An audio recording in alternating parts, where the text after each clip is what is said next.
आदेवी सर्वभूतेषु बुद्धिरूपेण संस्थिता। नमस्तस्यै नमस्तस्यै नमस्तस्यै नमो नमः। आदेवी सर्वभूतेषु शक्तिरूपेण संस्थिता। नमस्तस्यै नमस्तस्यै नमस्तस्यै नमो नमः। श्री दुर्गा सप्तशती प्रारभ्यते। प्रथमोध्याय।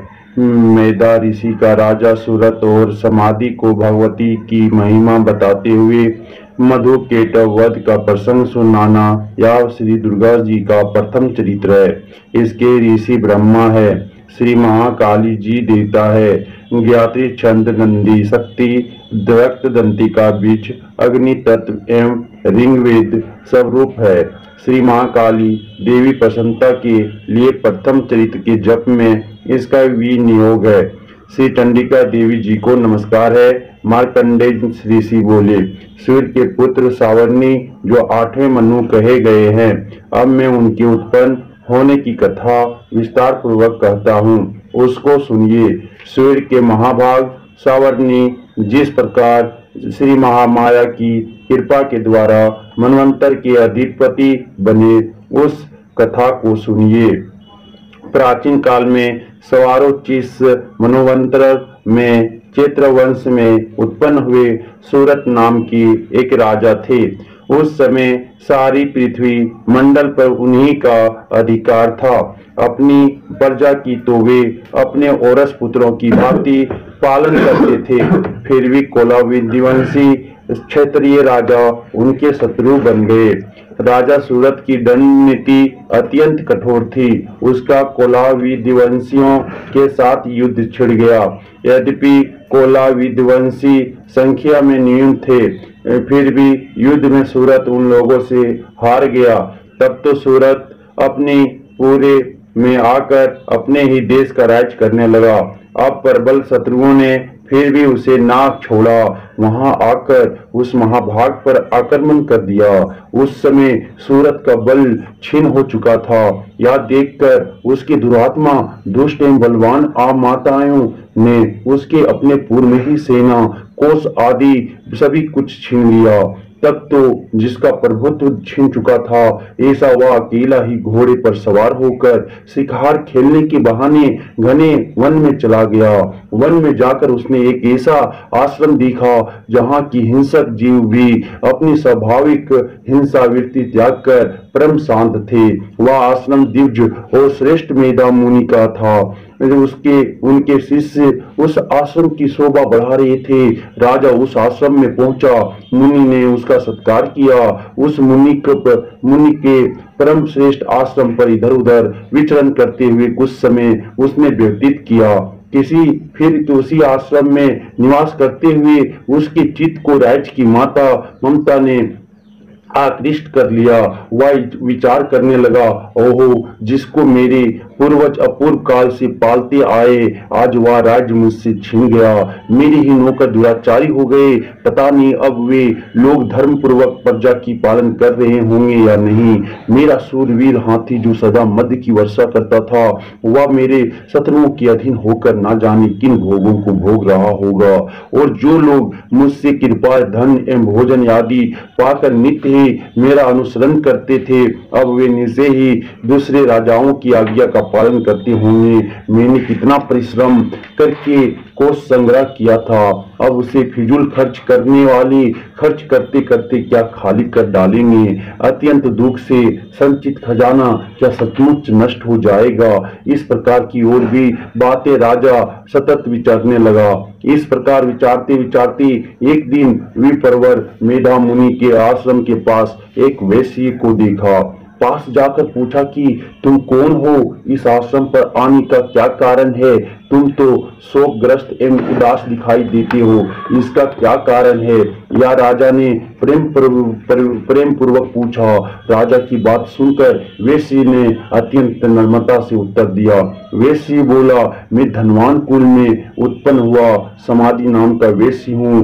धन के लोभ में पड़कर मेरे पुत्र एवं स्त्रियों ने अत्यंत दुष्ट होकर मुझे घर से निकाल दिया। इस समय मैं धन पुत्र से हीन हूँ। मेरा ही धन मेरे असाधु उन्होंने मुझे हटा दिया है। मैं अत्यंत दुखी होकर वन में चला आया हूँ। यहाँ आने पर मुझे आप ही मालूम नहीं कि मेरे पुत्र, स्त्री एवं संबंधियों की कुशल है कि नहीं। मेरे बांधव एवं स्त्री पुत्रों का क्या समाचार होगा। घर में रहते हुए अब उन्हें किसी प्रकार का कष्ट तो ना होगा। ना जाने मेरे पुत्र किस प्रकार रह रहे होंगे, दुराचारी अथवा सदाचारी। राजा बोला, अरे जिन लोभी पुत्र बंधु बांधवों ने धन छीन कर तुम्हें निकाल दिया, उनके लिए तुम्हारे मन में इतना स्नेह क्यों है, इतनी ममता क्यों है। वैश्य बोला, आप मेरे विषय में जैसी बात कर रहे हैं सो सब अर्थार्थ है, पर मैं क्या करूं, मेरा मन कठोर होता ही नहीं। जिन पुत्रों ने धन के लोभ में पढ़कर पितृ प्रेम सौजनों ने हार्दिक प्रेम त्याग कर मुझे घर से निकाल दिया, फिर उन्हीं के लिए मुझे इतना प्रेम क्यों है। मैं सब कुछ जानते हुए भी इस बात को नहीं जान सकता। हे, मैं क्या कहूँ, उन गुण रहित बंधु बांधवों के लिए मेरे चित्त में इतना प्रेम क्यों मर रहा है। उनके लिए मैं दो सांसें भरता हूँ। उन संबंधियों में मेरे लिए प्रेम का भाव है तो भी मेरा मन उनके लिए कठोर नहीं होता। इसके लिए मैं क्या करूं। मार्कंडेय जी बोले, हे ब्राह्मण श्रेष्ठ। तब वे दोनों सूरत राजा तथा समाधि नामक वेश्य मुन्न मेधा मुनि के पास दो पहुंचे। वह श्रेष्ठ राजा तथा समाधि वेश न्यायपूर्वक ऋषि का सत्कार करके उनके चरणों में बैठ गए। वेश्य और राजा ने वार्तालाप प्रारंभ किया। राजा बोला, हे भगवान, मैं आपसे एक बात पूछता हूँ, कृपया करके उसे बताएं। मेरा अपने वश में नहीं, यह बात मेरे मन को अति दुखित कर रही है। मेरा राज्य मुझसे छीन गया, उसकी तथा इस राज्य के सभी अंगों की ममता मुझे लग रही है। मैं जानता हूँ कि अब राज्य मेरा नहीं है, फिर भी हे मुनिराज, यज्ञों की भांति मैं उसके लिए अत्यंत दुखी हूँ। इसका क्या कारण है। इधर इस वेश्य को भी पुत्र, स्त्री, नौकर, चाकरों ने अपमानित करके घर से निकाल दिया है। यद्यपि इसे संबंधियों ने त्याग भी दिया है, फिर भी इसका मन उनमें स्नेह करता है। इस प्रकार या और मैं दोनों ही अत्यंत दुखित है। हे महाभाग, जिस विषय में दोष प्रत्यक्ष दिखाई दे रहा है उसमें भी हमारा मन ममता के कारण क्यों खींचा जा रहा है। इसका क्या कारण है। हम दोनों ज्ञान हैं, फिर भी ऐसा मोह क्यों। मुझ में विचार शून्य पुरुष की भांति मूर्खता प्रत्यक्ष दिखाई देती है। ऋषि बोले, हे राजन, विषय मार्ग का ज्ञान सही प्राणियों को है।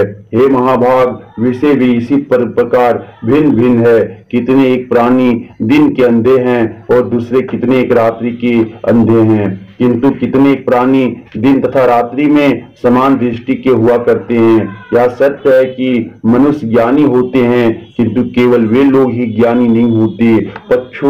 पक्षी, मृग आदि भी सभी ज्ञानी हुआ करते हैं। जैसा कि पशु पक्षियों में ज्ञान होता है, वही ज्ञान मनुष्यों में भी होता है। जैसा कि मनुष्यों में ज्ञान है, वैसा उनमें है। इसके अलावा दोनों में और भी कई बातों में समानता है। ज्ञान के होने पर भी इन पक्षियों को देखो, ये अपने बच्चों की चोंचों में दाने डाला करते हैं। यद्यपि स्वयं भूख से पीड़ित भी हो तो भी बच्चों का मुंह उनसे याचित कराता है। हे पुरुष सिंह, क्या इन मनुष्यों को आप नहीं देखते जो प्रत्युपकार के लोभ के कारण पुत्रों की अभिलाषा करते हैं। यद्यपि उनमें अज्ञान की कमी नहीं, फिर भी संसार रूप सागर में ममता रूपी भंवर ने मोह की गर्त में उन्हें डाल दिया है। संसार के आवागमन का चक्र सदा चलता रहे, इस स्थिति को स्थिर रखने वाली यह माया का ही प्रभाव है। इसमें विस्मय नहीं करना चाहिए। यह जगत के स्वामी विष्णु भगवान की योग निंद्रा रूपी महामाया है, जिसमें सारे जगत को मोहित कर रखा है। यह देवी भगवती ज्ञानियों के चित्त बलपूर्वक खींचकर मोह में डाल दिया है। उसी महामाया के द्वारा यह चराचर जगत उत्पन्न होता है। वही महामाया जब प्रश्न हो जाती है तो मनुष्यों को मुक्ति के लिए वर देने वाली होती है। वही विद्या भगवती संसार के मोक्ष की कारण रूप है, सनातनी है। वही सब ईश्वरों की भी ईश्वरी संसार के बंधन का भी कारण है। राजा बोला, हे भगवान, वह देवी कौन है जिसे आप महामाया के नाम से पुकार रहे हैं? वह किस प्रकार उत्पन्न हुई? हे ब्राह्मण देव, उसका कार्य क्या है? उस देवी का जिस प्रकार का प्रभाव है, जो उसका स्वरूप है एवं जिस प्रकार वह प्रकट हुई है, हे ब्रह्मवेताओं में श्रेष्ठ, यह सभी कुछ मैं आपसे सुनना चाहता हूँ। ऋषि बोले, वह देवी नित्य स्वरूप है, वह यह सारा जगत ही उसकी मूर्ति है, उसी के द्वारा ही यह सारा जगत विस्तृत है, किंतु उसका प्रकट अनेकों प्रकार से होता है। वह मुझसे श्रवण करो। जब यह देवताओं की कार्य सिद्धि के लिए प्रकट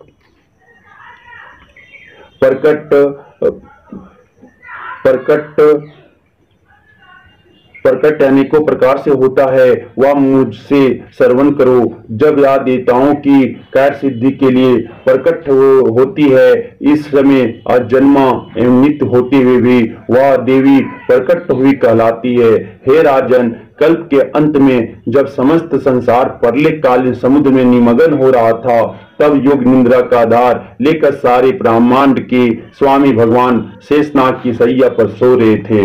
उस समय मधुकेव तथा केटव इन नामों से प्रसिद्ध भयंकर असुर विष्णु भगवान के कान की मेल से उत्पन्न हो गए और ब्रह्मा जी को मारने के लिए तैयार हो गए। वे प्रजापति ब्रह्मा जी विष्णु की नाभि कमल में विराजमान थे। ब्रह्मा जी ने भयंकर दैत्यों को देखा और भगवान जनार्दन को भी सोया हुआ देखा। तब ब्रह्मा जी ने हृदय को एकाग्र करके इसी योग निद्रा की स्तुति की। यह स्तुति विष्णु भगवान के जगाने के लिए थी। योग निद्रा देवी ने भगवान के नेत्रों में उस समय निवास किया हुआ था। सारे विश्व की ईश्वरी जगत की रचना करने वाली, स्थिति एवं संहार करने वाली भगवान विष्णु के तेज की अतुल शक्ति भगवती निद्रा की ब्रह्मा जी ने इस प्रकार स्तुति की। ब्रह्मा जी बोले, हे भगवती, तुम ही स्वाहा, तुम ही स्वादा, तुम ही वष्टकार एवं स्वरूपिणी हो। तुम ही अमृत हो, नित्य ओंकार स्वरूप अक्षर ब्रह्म में आ उ मा, इन तीन मात्राओं में तुम ही स्थित हो। एवं इन तीन मात्राओं के अतिरिक्त जो प्रणव के ऊपर रूपेण बिंदु अर्ध मात्रा है और जिसका उच्चारण विशेष रूप से नहीं हो सकता, उस धर्म में भी नित्य निवास करने वाली तुम ही हो तथा संध्या, सावित्री एवं सबकी परम माता हो। इस विश्व को तुम ही धारण करती हो, इस जगत की रचना भी तुम ही करती हो, जगत का पालन भी तुम करती हो, अंत में इसका ग्रास भी तुम कर लेती हो। हे मातवेश्वरी, सृष्टि को रचते हुए तुम सृष्टि रूपा हो, पालते समय तुम स्थिति रूपा हो और कल्पांत में जब इस जगत का प्रलय करती हो तो संग्रहित रूपा भी तुम ही हो। तुम ही महाविद्या, महामाया, महामेधा, महास्मृति हो, महामोहा, देवी, महादेवी, महासुरी तुम ही हो और तीनों गुण की उत्पत्ति करता तुम ही सबकी प्रकृति हो। घोर काल रात्रि, मोहरात्रि, महारात्रि भी तुम हो, शीत भी तुम हो, ईश्वरी भी तुम हो, बोध कराने वाली लक्षण बुद्धि भी तुम ही हो। तुम ही लज्जा, पुष्टि, तुष्टि एवं तुम ही शांति तथा क्षमा हो। खंग धारणी, त्रिशूल धारणी, घोर रूपा तुम ही हो, गद्दा तथा चक्र धारण करने वाली तुम ही हो। शंख, धनुष, बाण, भूषुंडे, परिग आदि आयुध धारने वाली भी तुम हो। तुम ही सौम्य एवं सौम्यतर हो, सभी सुंदर पदार्थों से भी तुम अत्यंत सुंदरी हो। पर एवं अपर पर सबसे परा परमेश्वरी तुम ही हो और ये सभी सब रूपों को धारण करने वाली, जहाँ कहीं जो कुछ भी सत्य तथा असत्य अस्त में है, उन सब में जो शक्ति है वह तुम ही तो हो। ऐसा तो होने पर आपकी स्तुति करना भी अशक्य है और जो जगत के उत्पादक, पालक एवं संहारक विष्णु भगवान है, उन्हें भी तुमने निंद्रा के अधीन कर दिया है। तब तुम्हारी स्तुति करने में कौन समर्थ हो सकता है। हे देवी, मुझे भगवान विष्णु को एवं भगवान महादेव को भी तुमने शरीर ग्रहण कराया, इसी कारण आपकी स्तुति करने की किसमें शक्ति हो सकती है। हे देवी, तुम अपने उदार प्रभावों के द्वारा ही स्वयं प्रशंसित हो। हे देवी, हे मधु तथा केटव दोनों दुर्दर्श असुर है, इन्हें मोहित करो और जगत के स्वामी विष्णु भगवान को अत्यंत शीघ्र ही जगा दो। इसके साथ साथ भगवान के हृदय में इन दोनों के मार डालने की बुद्धि उत्पन्न करो। ऋषि बोले, हे राजन, जब इस प्रकार ब्रह्मा जी ने उस तमोगुनी देवी के स्तुति विष्णु भगवान को जगाने के लिए ये मधु केटव दोनों को मारने के लिए की, तो भगवान के नेत्र, मुख, नासिक, भुजा, हृदय एवं वश स्थल से प्रकट होकर वह देवी अव्यक्त जन्मा ब्रह्मा जी की दृष्टि के सामने उपस्थित हो गई। जब योग निंद्रा से मुक्त हुए जगन्नाथ जनार्दन भगवान एकार्णव के जल में से सैया से जग गए, उन दोनों को सामने देखा। वे दुरात्मा अत्यंत पराक्रमी मधु केटव क्रोध से आंखें लाल लाल करके ब्रह्मा जी को खा जाने के लिए तैयार थे। जब झटपट उठकर भगवान विष्णु ने उन दोनों के साथ युद्ध करना आरंभ कर दिया। वे दोनों बलवान होने के कारण उन्मत्त थे, वे महामाया से विमोहित थे। उनके साथ विष्णु ने 5000 वर्ष पर्यंत भुजा युद्ध किया। तब उन्हें दैत्यों ने केशव भगवान से कहा कि तुम पराक्रम से प्रसन्न है, कोई वर मांग लो। श्री भगवान बोले, यदि तुम दोनों मुझ पर प्रसन्न हो गए हो तो यह वर दो कि तुम दोनों ही मेरे हाथों मारे जाओ। मैं और कौन सा वर मांगू, बस यही वर मांग लिया। ऋषि बोले, इस प्रकार दोनों धोखे में आ गए। जब सारा जगत जल में उन दोनों ने देखा, फिर वे भगवान विष्णु से बोले, जहाँ पृथ्वी जल से डूबी ना हो वहां हम दोनों का वध करो।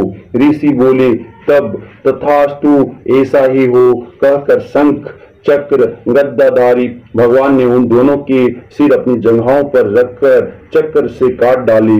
इस प्रकार यह महामाया भगवती ब्रह्मा जी की स्तुति करने पर स्वयं प्रकट हुई थी। अब मैं उन देवी जी का प्रभाव वर्णन करता हूँ, उसे श्रवण करो। इति श्री प्रथमोध्याय समाप्तम। द्वितीय अध्याय देवताओं की तेज से देवी का प्रादुर्भाव तथा महिषासुर की सेना का वध। मध्यम चरित्र के विष्णु भगवान, ऋषि, महालक्ष्मी, देवता, उसिंका, छंद, शाकंभरी, शक्ति, दुर्गा बीज, वायु तत्व तथा उज अजुवेंद्र स्वरूप है।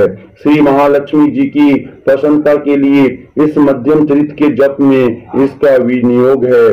मैं उस भगवती महालक्ष्मी का भजन करता हूँ जो अत्यंत प्रसन्न मुख वाली कमल के आसन पर विराजमान है और जो अपने हाथों में रुद्राक्ष की माला, परशु, गदा, बाण, वज्र, कमल, धनुष, कुमंडल, दंड, शक्ति, खंग, डाल, शंख, घंटा, सुरापात, त्रिशूल पास एवं चक्र धारण कर रही है और महिषासुर को मर्दन करने वाली है। ऋषि बोले, प्राचीन काल में देवता तथा दैत्यों में पूरे 100 वर्ष युद्ध होता रहा। उस समय दैत्यों का स्वामी महिषासुर था एवं देवताओं का स्वामी इंद्र था। उस संग्राम में देवताओं की सेना महाबली दैत्यों से हार गई। तब सभी देवताओं को जीतकर महिषासुर इंद्र बन बैठा।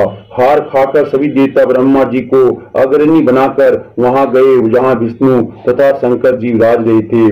वहां पर देवताओं ने महिषासुर के सभी उपद्रव एवं अपने प्रभाव आदि पर पूरा वृत्तांत कर सुनाया। उन्होंने कहा, महिषासुर ने सूर्य, इंद्र, अग्नि, पवन, चंद्रमा, वरुण तथा अन्य सभी देवताओं के अधिकार छीन लिए। स्वयं ही सबका अधिष्ठाता बन बैठा है। उसने सभी देवताओं को स्वर्ग से निकाल दिया है। महिषासुर महान दुरात्मा है। बेचारे देवता पृथ्वी पर मृत्यु की भांति विचर रहे हैं। हे प्रभु, उस देव शत्रु के सभी उपद्रव आपको सुना दिए। अब हम लोग आपकी शरण में आए हैं, उसके वध का कोई उपाय कीजिए। इस प्रकार भगवान मधुसूदन तथा महादेव जी ने देवताओं के वचन सुने तो क्रोध से उनकी भुएं तन गई, मुख टेढ़े हो गए। तब क्रोध से परिपूर्ण चक्रधारी विष्णु के मुख से एक महान तेज प्रकट हुआ। इसी प्रकार ब्रह्मा तथा शंकर के मुख से भी तेज प्रकट हुआ। दूसरे इंद्र आदि देवताओं के शरीर से भी महान तेज प्रकट हुआ। सभी तेज मिलकर एक हो गए। वह तेज पुंज इतना उग्र था मानो जलता हुआ पहाड़ हो। वहां देवताओं ने देखा उसकी ज्वालाएं सभी दिशाओं में फैल रही है। वह तेज उन सभी देवताओं के शरीर से प्रकट हुआ था, उसकी तुलना कहीं नहीं थी। जब वह एक हुआ तो नारी के रूप में आ गया। उसके प्रकाश से तीनों लोक भर गए। महादेव जी के तेज से उसका मुख प्रकट हुआ, अम के तेज से उसके केश हुए, विष्णु के तेज से उस देवी की भुजाएं प्रकट हुई, चंद्रमा से दोनों स्तन, इंद्र के तेज से उसका कटी प्रदेश, वरुण के तेज से जंगा एवं उरु स्थल, पृथ्वी के तेज से नितंबों का प्रादुर्भाव हुआ, ब्रह्मा के तेज से दोनों चरण, सूर्य के तेज से चरणों की उंगलियां, वसुओं के तेज से हाथों की उंगलियां, कुबेर के तेज से नासिका का आविर्भाव हुआ और उसके दांत प्रजापति के तेज से प्रकट हुए। अग्नि के तेज से 3 नेत्र हुए, दोनों संध्याओं के तेज से दोनों भुवें, वायु के तेज से दोनों कान उत्पन्न हुए। इसी प्रकार दूसरे देवगणों के तेज के द्वारा उस सेवा भगवती का प्रादुर्भाव हुआ। तब समस्त देवताओं की तेज पुंज से प्रकट हुई देवी जी को देखकर महिषासुर से पीड़ित सभी देवता प्रसन्न हुए। पिंडधारी महादेवी जी ने उस देवी को अपने शूल से शूल निकाल कर दे दिया। श्री कृष्ण जी ने अपने सुदर्शन चक्र से प्रकट करके दिया। वरुण ने शंख तथा अग्नि ने उसे शक्ति दी। मारुत ने धनुष और बाणों से भरपूर 2 तरकस दिए। देवराज इंद्र ने अपने वज्र से वज्र पैदा करके दिया। फिर सशस्त्र नेत्री इंद्र ने ऐरावत हाथी से घंटा दिया। यमराज ने कालदंड से दंड प्रदान किया। सागरपति ने पास, प्रजापति ने रुद्राक्षमाला अर्पित की। ब्रह्मा ने कमंडल भेंट किया। सूर्य ने भगवती के सभी रोमकूपों में अपनी किरणें प्रदान की। काल ने तलवार तथा उत्तम ढाल अर्पण की। क्षीर सागर ने हार तथा कभी पुराने न होने वाले 2 वस्त्र भेंट किए और चूड़ामणि, दीप कुंडल तथा 2 कड़े भी भेंट किए। उसके चमकता हुआ अर्धचंद्र सभी भुजाओं के लिए बाजू, बंद चरणों के लिए पुपुर, कंठ के लिए सर्वोत्तम कंठूला भी भेंट किया। इसी प्रकार सभी उंगलियों के लिए रत्न जड़ित मुद्रिकाएं प्रदान की। विश्वकर्मा ने निर्मल परशु भेंट किया और भी अनेक रूपों वाले अस्त्र, अभेद कवच, मस्तक तथा गले में धारण करने योग्य कभी न कुमलाने वाली कमलों की माला दी। जल्दी ने उसे बहुत सुंदर कमल दिया। हिमाचल ने वाहन के लिए सिंह तथा अनेक प्रकार के रत्न भेंट किए। कुबेर ने सुरापूर्ण पान पात्र दिया। सभी नागों के स्वामी शेष जी ने महामणियों से सुशोभित नागहार दिया। वे शेष जी इस पृथ्वी को धारण किए हैं। इसी प्रकार दूसरे देवताओं ने भी भस्म तथा आयुधों के द्वारा देवी जी का सत्कार किया। तब तो भगवती ने अट्टहास करके ऊंचे स्वर से गर्जना की। उसके भयानक नाद से सारा आकाश भर गया। वह घोर गर्जना कहीं समा ना सकी। उसकी प्रतिध्वनि गूंज उठी। सारे लोग शोभित हो उठे। समुद्र कांपने लगे, पृथ्वी कांपने लगी, सभी पर्वत हिल गए। तब देवगण प्रसन्न होकर उस सिंहवाणी देवी की जय जयकार करने लगे। मुनियों ने भक्ति भाव से नर्म होकर देवी जी की स्तुति की। इधर देवताओं ने, शत्रुओं ने सारी त्रिलोकी को शोभग्रस्त देखा। तब वे अपनी सारी सेना को कवच आदि से तैयार कराकर अस्त्र शस्त्र लेकर झट उठ खड़े हुए। महिषासुर क्रोध में भरकर बोला, अरे यह क्या हो रहा है? इतना कहकर सभी दैत्यों के साथ खींचकर उस सिंहनाद की ओर भागा। वहां जाकर उसने तीनों लोगों को अपने तेज से प्रकाशित करती हुई देवी को देखा। उन देवी के चरणों के भार से पृथ्वी दबी जा रही थी। माथे के केक मुकुट से आकाश पर रेखाएं पड़ती जा रही थी। उनके धनुष के टंकार से 7 पाताल शोभाग्रस्त थे। हजारों भुजाओं से सभी दिशाओं को ढांक कर वह देवी खड़ी हुई थी। उन देवी के साथ दैत्यों का युद्ध आरंभ हो गया। वे नाना प्रकार के अस्त्र शस्त्र का प्रहार करने लगे। उनसे सभी दिशाएं भर गई। महिषासुर का सेनापति उस समय त्रिशूर नामक एक महादैत्य था। देवी जी के साथ उसी का युद्ध होने लगा। इसी प्रकार अन्य दैत्यों को तथा चतुर्गिनी सेना को लेकर चामर भी युद्ध करने लगा। 60,000 रथियों को साथ लाकर उदर्ग महादेत भी युद्ध में प्रवृत्त हो गया। महाहनु देत 1 करोड़ रथियों को साथ लेकर लड़ पड़ा। तलवार के समान पेनी रोमों वाला आसीलोमा नामक देत 5 करोड़ रथियों के साथ युद्ध में आ गया। 60 लाख रथियों से आवित व्यास काल देत युद्ध में उतर पड़ा। परिवारित देत हाथी एवं घोड़ों के अनेकों सवार के समूहों से घिरा हुआ 1 करोड़ रथियों के साथ युद्ध में प्रवृत्त हुआ। बिडाल देत 5 अरब रथियों को साथ लेकर लड़ने लगा और भी हजारों महादेत रथ हाथी घोड़ों से घिरे हुए रथियों को साथ लाकर देवी जी के साथ युद्ध करने लगे। वे महाअसुर तोड़ रथियों एवं हस्ती सवारों से घिरे हुए उस युद्ध स्थल में आकर डट गए। उस रणांगन में स्वयं महिषासुर भी कोटान कोट रथों हाथी एवं असुरों की सेनाओं से घिरा हुआ खड़ा था। तोमर, भिंदीपाल, शक्ति, मूसल, परशु, पटीस, खंग आदि शस्त्रों से युद्ध में देवी जी के साथ युद्ध करने लगे। कुछ दैत्यों ने देवी जी पर शक्तियां छोड़ी एवं कुछ दूसरों ने पास फेंके। कई एक दैत्यों ने तो खंगों के प्रहारों से देवी को मार डालने का प्रयत्न किया। तब उस चंडिका देवी ने शस्त्रों को अपने अस्त्र शस्त्रों की वर्षा करके खेल ही खेल में तोड़ डाला। ऐसा करने पर भी देवी जी के मुख अरविंद पर थकावट का थोड़ा सा भी चिन्ह नहीं था। देवता एवं ऋषिगण स्तुतियां कर रहे थे। ईश्वरी ने उन देवताओं पर अस्त्र शस्त्र छोड़े। इधर देवी जी का वाहन सिंह क्रोध में आ गया। वह अपनी गर्दन से बाल हिलाता हुआ देवताओं की सेना में इस प्रकार घूमने लगा जैसे वन की अग्नि फैलती जा रही हो। उस युद्ध भूमि में युद्ध करती हुई अंबिका ने जितने श्वास छोड़े वे ही श्वास तुरंत सैकड़ों हजारों गणों देवियों के रूप में परिणित हो गए। प्रकट होकर उन गणों ने खंग, भिंदीपाल, परशु, पटीस आदि शस्त्रों से युद्ध आरंभ कर दिया।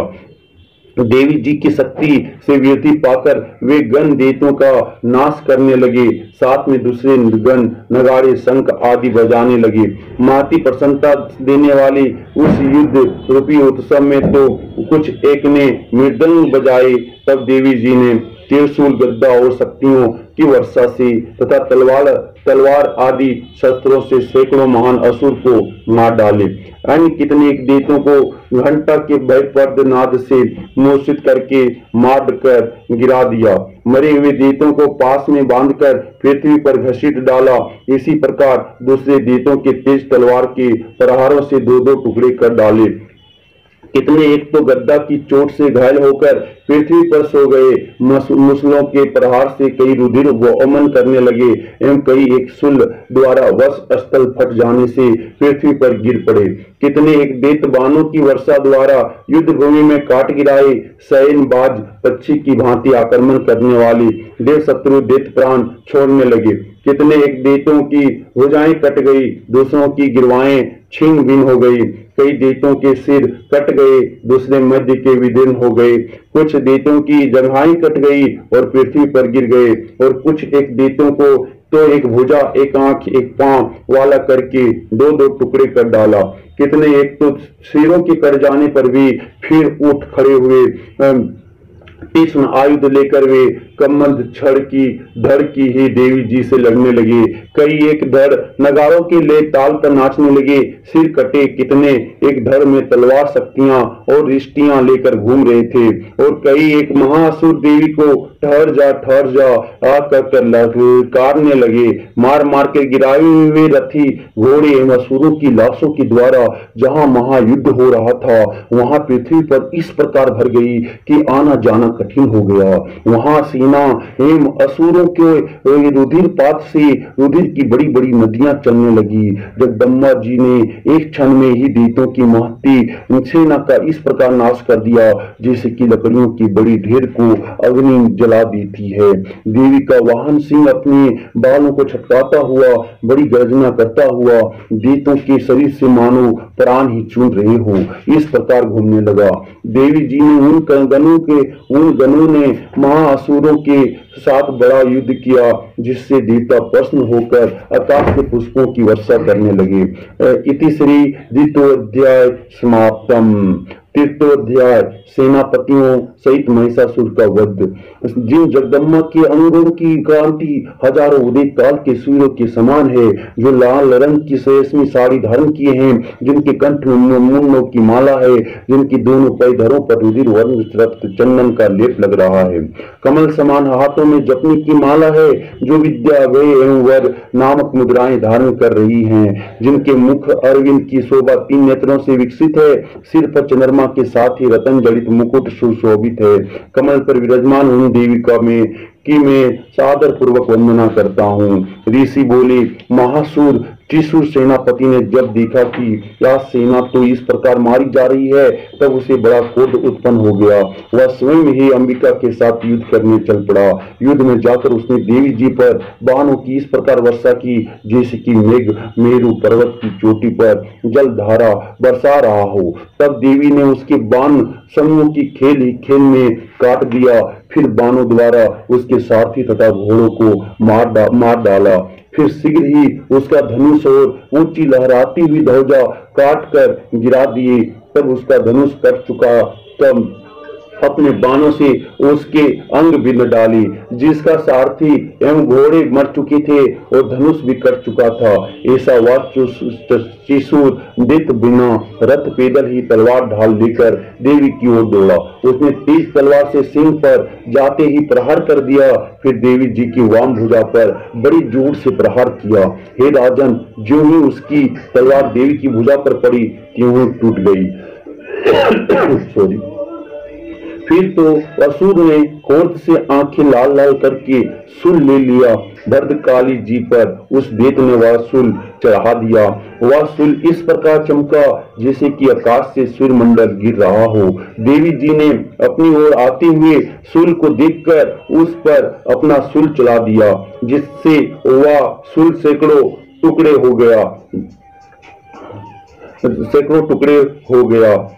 उस साथ में उस त्रिशूल महादेव के प्राण भी निकल गए। जब महिषासुर का बलवान सेनापति मर गया, तब देव शत्रु चामर हाथी पर सवार होकर आ पहुंचा। आते ही उसने अंबिका देवी पर शक्ति का प्रहार किया। श्री देवी जी ने तो हुंकार द्वारा ही उसे तेजहीन करके नीचे गिरा दिया। अपनी शक्ति को गिरा हुआ देखकर चामर को बड़ा क्रोध आया। तब उसने शूल का प्रहार किया। उस शूल को भी देवी जी ने बाणों द्वारा टुकड़े टुकड़े कर डाला। तब सिंह भी उछलकर हाथी के मस्तक पर चढ़ बैठा और देव के साथ भुजाओं युद्ध करने लगा। वे दोनों परस्पर लड़ते लड़ते उस हाथी से नीचे पृथ्वी पर आ गए। भयंकर प्रहारों से परस्पर युद्ध करने लगे। तब बड़े वेग से सिंह ऊपर आकाश से नीचे की ओर गिरते हुए संजोग के प्रहार से दैत्य चामर का सिर धड़ से पृथक कर डाला। देवी जी ने शिला एवं वृक्ष आदि से युद्ध में उदर को मार डाला। फिर कराल को भी दांत, मुक्कों एवं थपेड़ों के प्रहार द्वारा मार गिराया। क्रोध से परिपूर्ण देवी ने गद्दा की चोटों से उद्यत कर चुरा कर दिया। भिंडीपाल शस्त्र द्वारा वासकल तथा बाणों द्वारा अंधक एवं ताम्र को आम धाम भेज दिया। 3 नेत्र धारणी परमेश्वरी ने उर्गा से उर्गवीरे महाहनु नाम को त्रिशूल द्वारा मार दिया। तलवार से बिडाल का सिर धड़ से अलग कर दिया। दुर्धर दुर्मुख इन दोनों को वानों द्वारा अमपुरी में पहुंचा दिया। इस प्रकार अपनी सेना का नाश होता देखकर भैंसे का रूप बनाकर महिषासुर उन गणों को डराने लगा। उसने कुछ एक गणों पर अपने थोथुनों से प्रहार किया, दूसरों पर खोरों से प्रहार करने लगा। किन्हीं को पूंछ से ताड़ा एवं दूसरों को सींगों से फाड़ा। कुछ एक को वेग द्वारा, दूसरों को सिंहनाद द्वारा, इनको घूमने से और श्वास वायु द्वारा पृथ्वी पर गिराया। इस प्रकार गण सेना को गिराकर वह महिष सिंह की ओर झपटा। ज्यों ही सिंह को मारने लगा, तब जगदम्बा को बड़ा क्रोध उत्पन्न हुआ। इधर महापराक्रमी महिष भी क्रोध में पृथ्वी तल को अपने खोरों से खोदने लगा। फिर अपने सींगों से बड़ी बड़ी ऊंची ऊंचे ऊंचे पहाड़ उठाकर फेंकने लगा, साथ में गर्जने लगा। वेग से साथ उसके घूमने से पृथ्वी शुद्ध होकर फटने लगी।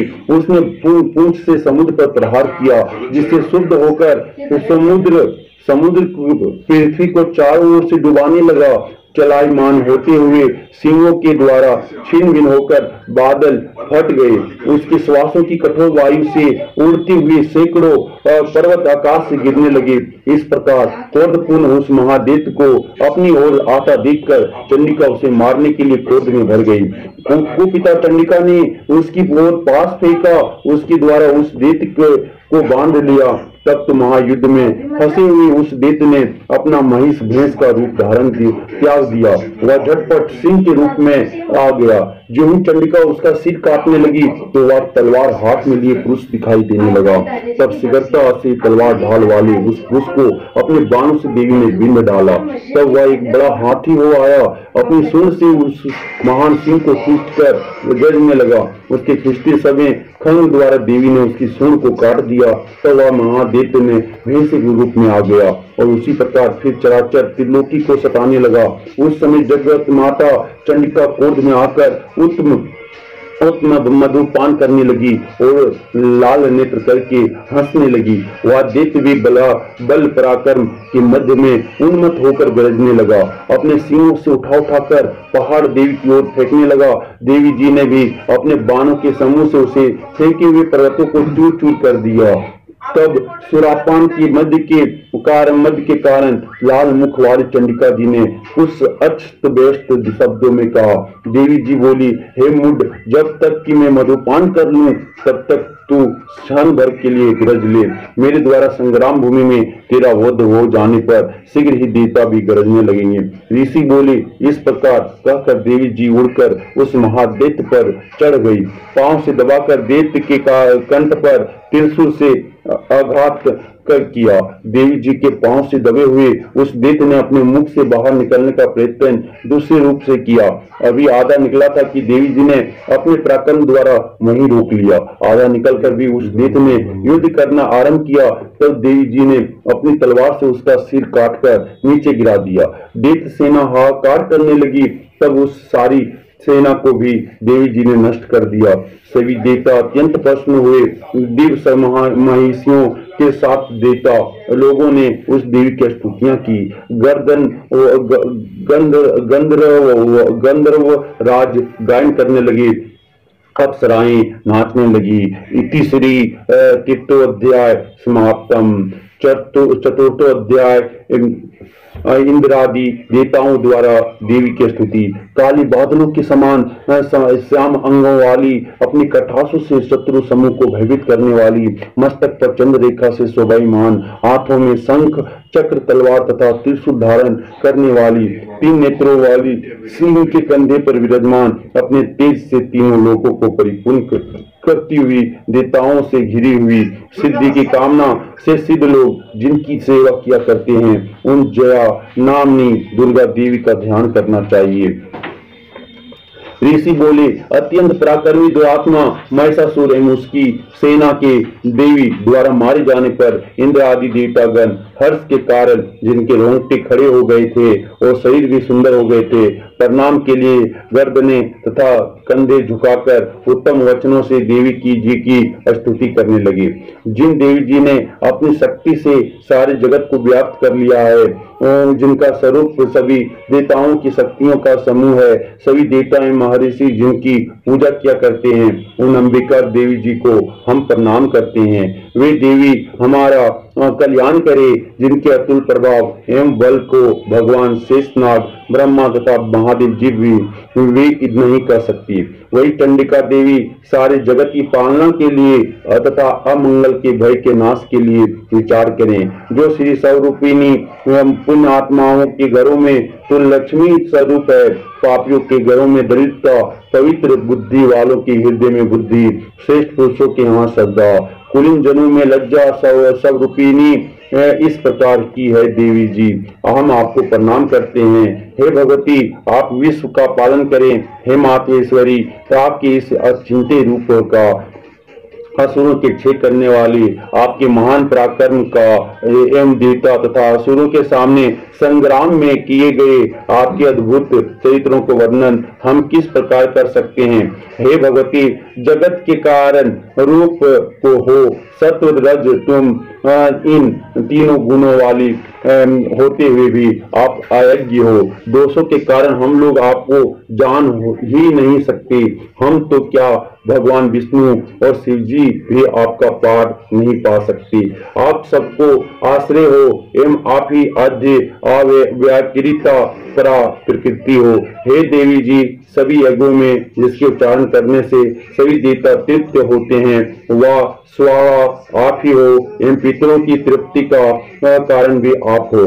सभी लोग आपको स्वादा नाम से उच्चारण करते हैं। हे देवी, मुक्ति का कारण भी आप ही हो। आप ही आज चिंत महावर्त स्वरूपा हो और संपूर्ण दोषों से रहित इंद्रियों को वश में करने वाली, तत्व को ही सार जानने वाली मोक्षार्थी मुनिजन जिसका अभ्यास करते हैं वह भगवती पर विद्या आप ही हो। आप ही शब्द स्वरूपा हो। परम पवित्र ऋग्वेद, यजुर्वेद एवं मनोहर उद्गीत के पदों के पाठ से युक्त सामवेद का आधार आप ही हो। आप ही वेद त्रयी देवी हो और 6 गुणों से संपन्न भगवती हो। सबकी आजीविका रूप वार्ता आप ही हो। संपूर्ण जगत की आदियों एवं पीड़ाओं को आप हरने वाली हो। सभी शास्त्रों का ज्ञान कराने वाली हे देवी, आप ही मेधा हो। आप ही दुर्गम संसार रूप सागर से पार उतारने वाली नौ का रूप दुर्गा हो। आप असंग हो। केटव दैत्य के शत्रु भगवान विष्णु के वश स्थल में निवास करने वाली लक्ष्मी स्वरूपा आप ही हो एवं चंद्रमा को मस्तक पर धारण करने वाले भगवान शंकर से सम्मानित गौरी देवी की भी आप ही हो। यद्यपि आपका मुख स्वर्ण से भी उत्तम कांति से सुंदर परिपूर्ण चंद्रमा के बिंब का अनुकरण करने वाला और निर्मल मंद मुस्कान से सुशोभित है, तथापि उसे देखकर भी महिषासुर ने क्रोध किया और सहसा उस पर प्रहार किया। यह एक अद्भुत बात है। उससे भी अति अद्भुत एवं विचित्र बात तो यह है कि जब वही मुख क्रोध युक्त था, उदय होते हुए चंद्रमा की भांति लाल लाल था, तनी हुई भौहें अति विकराल थी। ऐसी देखकर भी महिषासुर ने अपने प्राण तुरंत में छोड़ दिए। भला कौन ऐसा प्राणी होगा जो क्रोधी यमराज को देखकर भी जीत रह सके। हे देवी जी, आप प्रसन्न हो। आपकी प्रसन्नता से जगत उन्नति पाता है। आपकी क्रोध करने पर कितने ही कुल शीघ्र नष्ट हो जाते हैं। यह बात अभी अनुभव में आई है, क्योंकि इतनी भारी विशाल सेना आपके कोप से क्षण भर में नष्ट हो गई। सर्वदा उन्नति दाता देवी जी, आप जिन पर प्रश्न होती है वे सभी देशों में आदर पाते हैं। उन्हें ही धन तथा अश्व मिलता है। उनका धर्म भी शिथिल नहीं होता। वे ही रक्षित रहते हैं। अपने स्त्री पुत्र तथा भीतों के साथ वे ही रहते हैं। हे देवी जी, आपकी कृपा द्वारा ही अत्यंत आदित्य पुण्यात्मा पुरुष सभी धर्म संबंधी कार्य प्रतिदिन किया करता है। आपकी कृपा से ही उसे स्वर्ग लाभ होता है। इसी कारण आप तीनों लोकों में फल देने वाली हो। हे दुर्गे, आप स्मरण करने पर सभी प्राणियों के भय हरण करती हो। स्वस्थ पुरुष जब आपका स्मरण करते हैं तो उन्हें अत्यंत पवित्र बुद्धि देती हो।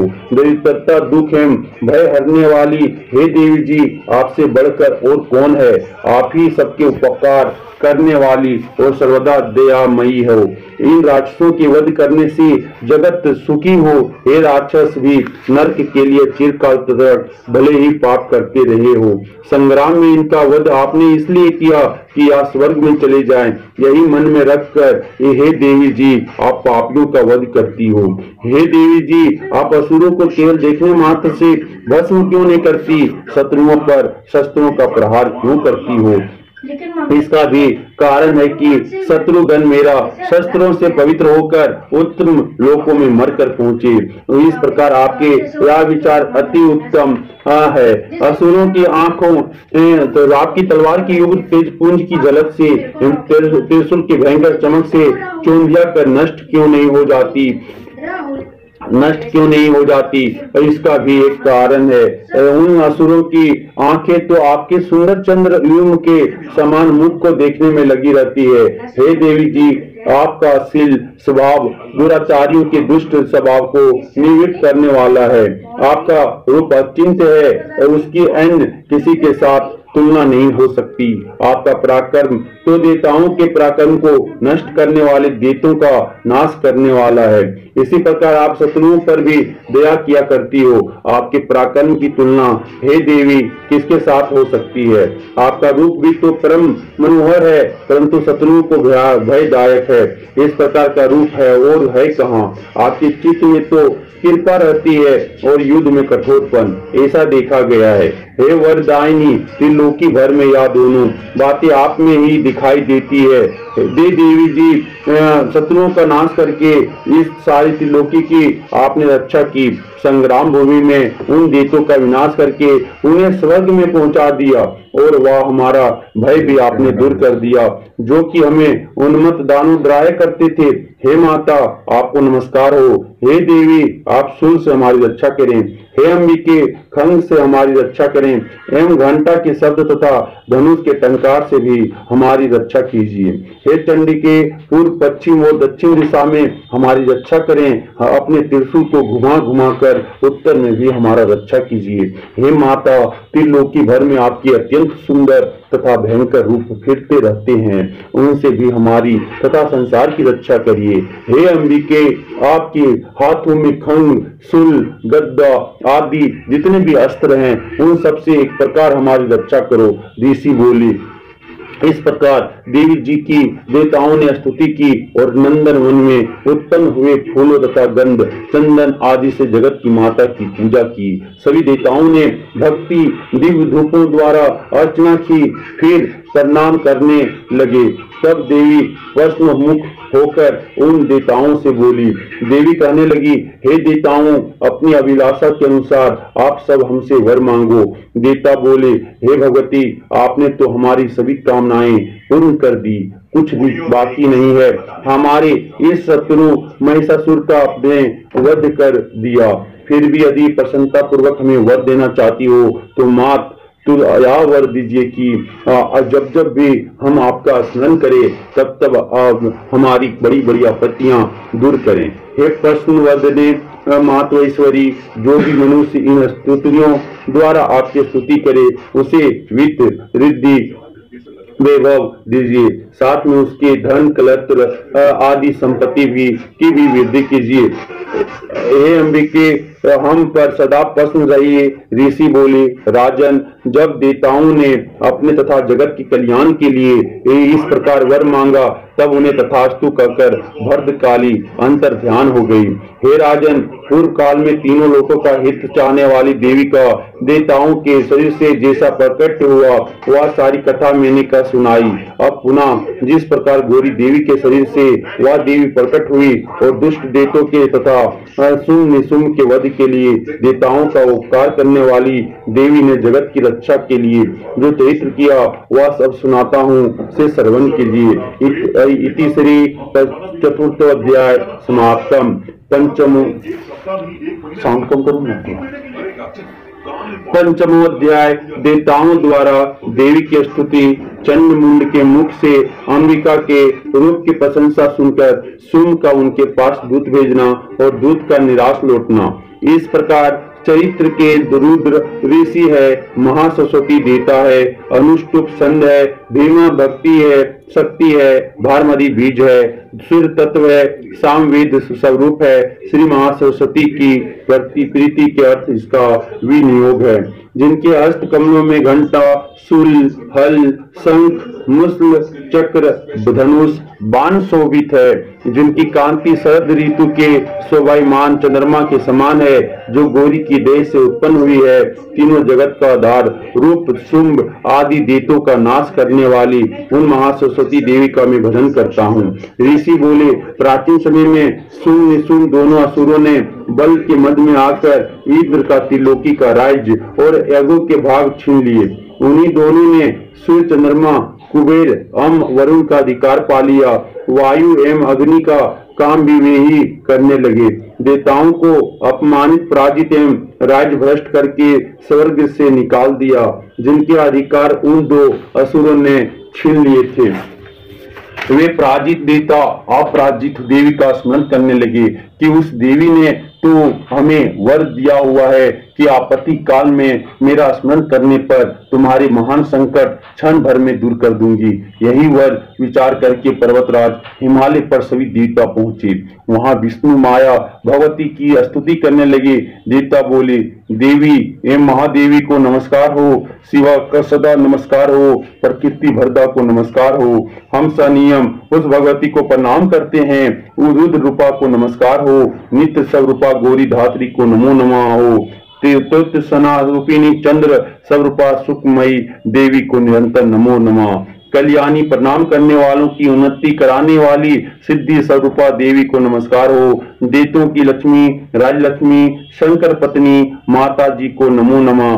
दुर्गम संकट से पार कराने वाली दुर्ग पारा सारा रूप सारा सर्वकारिणी ख्याति कृष्णा सुंदर एवं अत्यंत भयंकर रूप उस देवी को बारंबार प्रणाम हो। जगत की प्रतिष्ठा रूपा कीर्ति देवी को नमो नमः हो।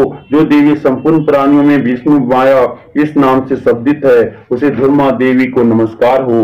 अत्यंत नमस्कार उसे नमस्कार उसे बार बार नमस्कार हो। जो देवी से प्राणियों में चेतना कही जाती है, उसे नमस्कार उसे नमस्कार उसे बार बार नमस्कार हो। जो देवी सब प्राणियों में बुद्धि रूप से स्थित है, उसे नमस्कार उसे नमस्कार उसे बार बार नमस्कार हो। जो देवी सभी प्राणियों में निंद्रा रूप से कही गई है, उसे नमस्कार उसे बार बार नमस्कार हो। जो देवी सभी प्राणियों में शुद्ध रूप से स्थित है, उसे नमस्कार उसे बार बार नमस्कार हो। जो देवी सभी जंतुओं में छाया रूप से स्थित है, उसे नमस्कार उसे बार बार नमस्कार हो। जो देवी सभी प्राणियों में शक्ति रूप से स्थित है, उसे नमस्कार उसे बार बार नमस्कार हो।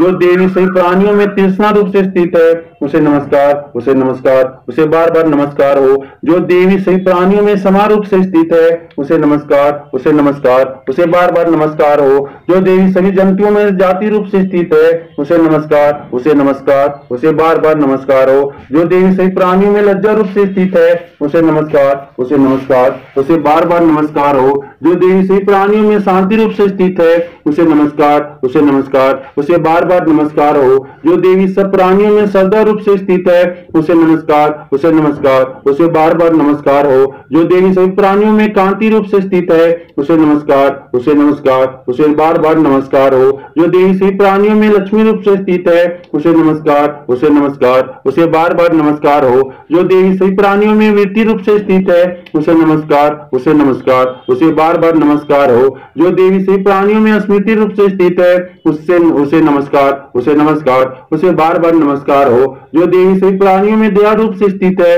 उसे नमस्कार उसे बार बार नमस्कार हो। जो देवी सभी प्राणियों में दृष्टि रूप से स्थित है, उसे नमस्कार उसे बार बार नमस्कार हो। जो देवी सभी जंतुओं में माया रूप से स्थित है, उसे नमस्कार उसे बार बार नमस्कार हो। जो देवी सभी प्राणियों में भ्रांति रूप से स्थित है, उसे नमस्कार उसे बार बार नमस्कार हो। जो देवी सभी प्राणियों की इंद्रियों की अधिष्ठ ठाटरी है और उसी प्रकार सब में व्यापक है, उस देवी को बार बार नमस्कार हो।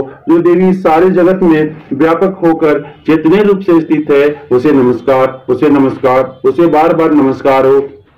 प्राचीन काल में अपने मनोरथों की सिद्धि के लिए देवताओं ने जिस देवी की स्तुति की, इस प्रकार कई दिनों तक सूर्यपति इंद्र जिसकी सेवा करता रहा, वह मंगलारूप परमेश्वरी हमारे मंगल तथा कल्याण करे और हमारी आपत्तियां दूर करें।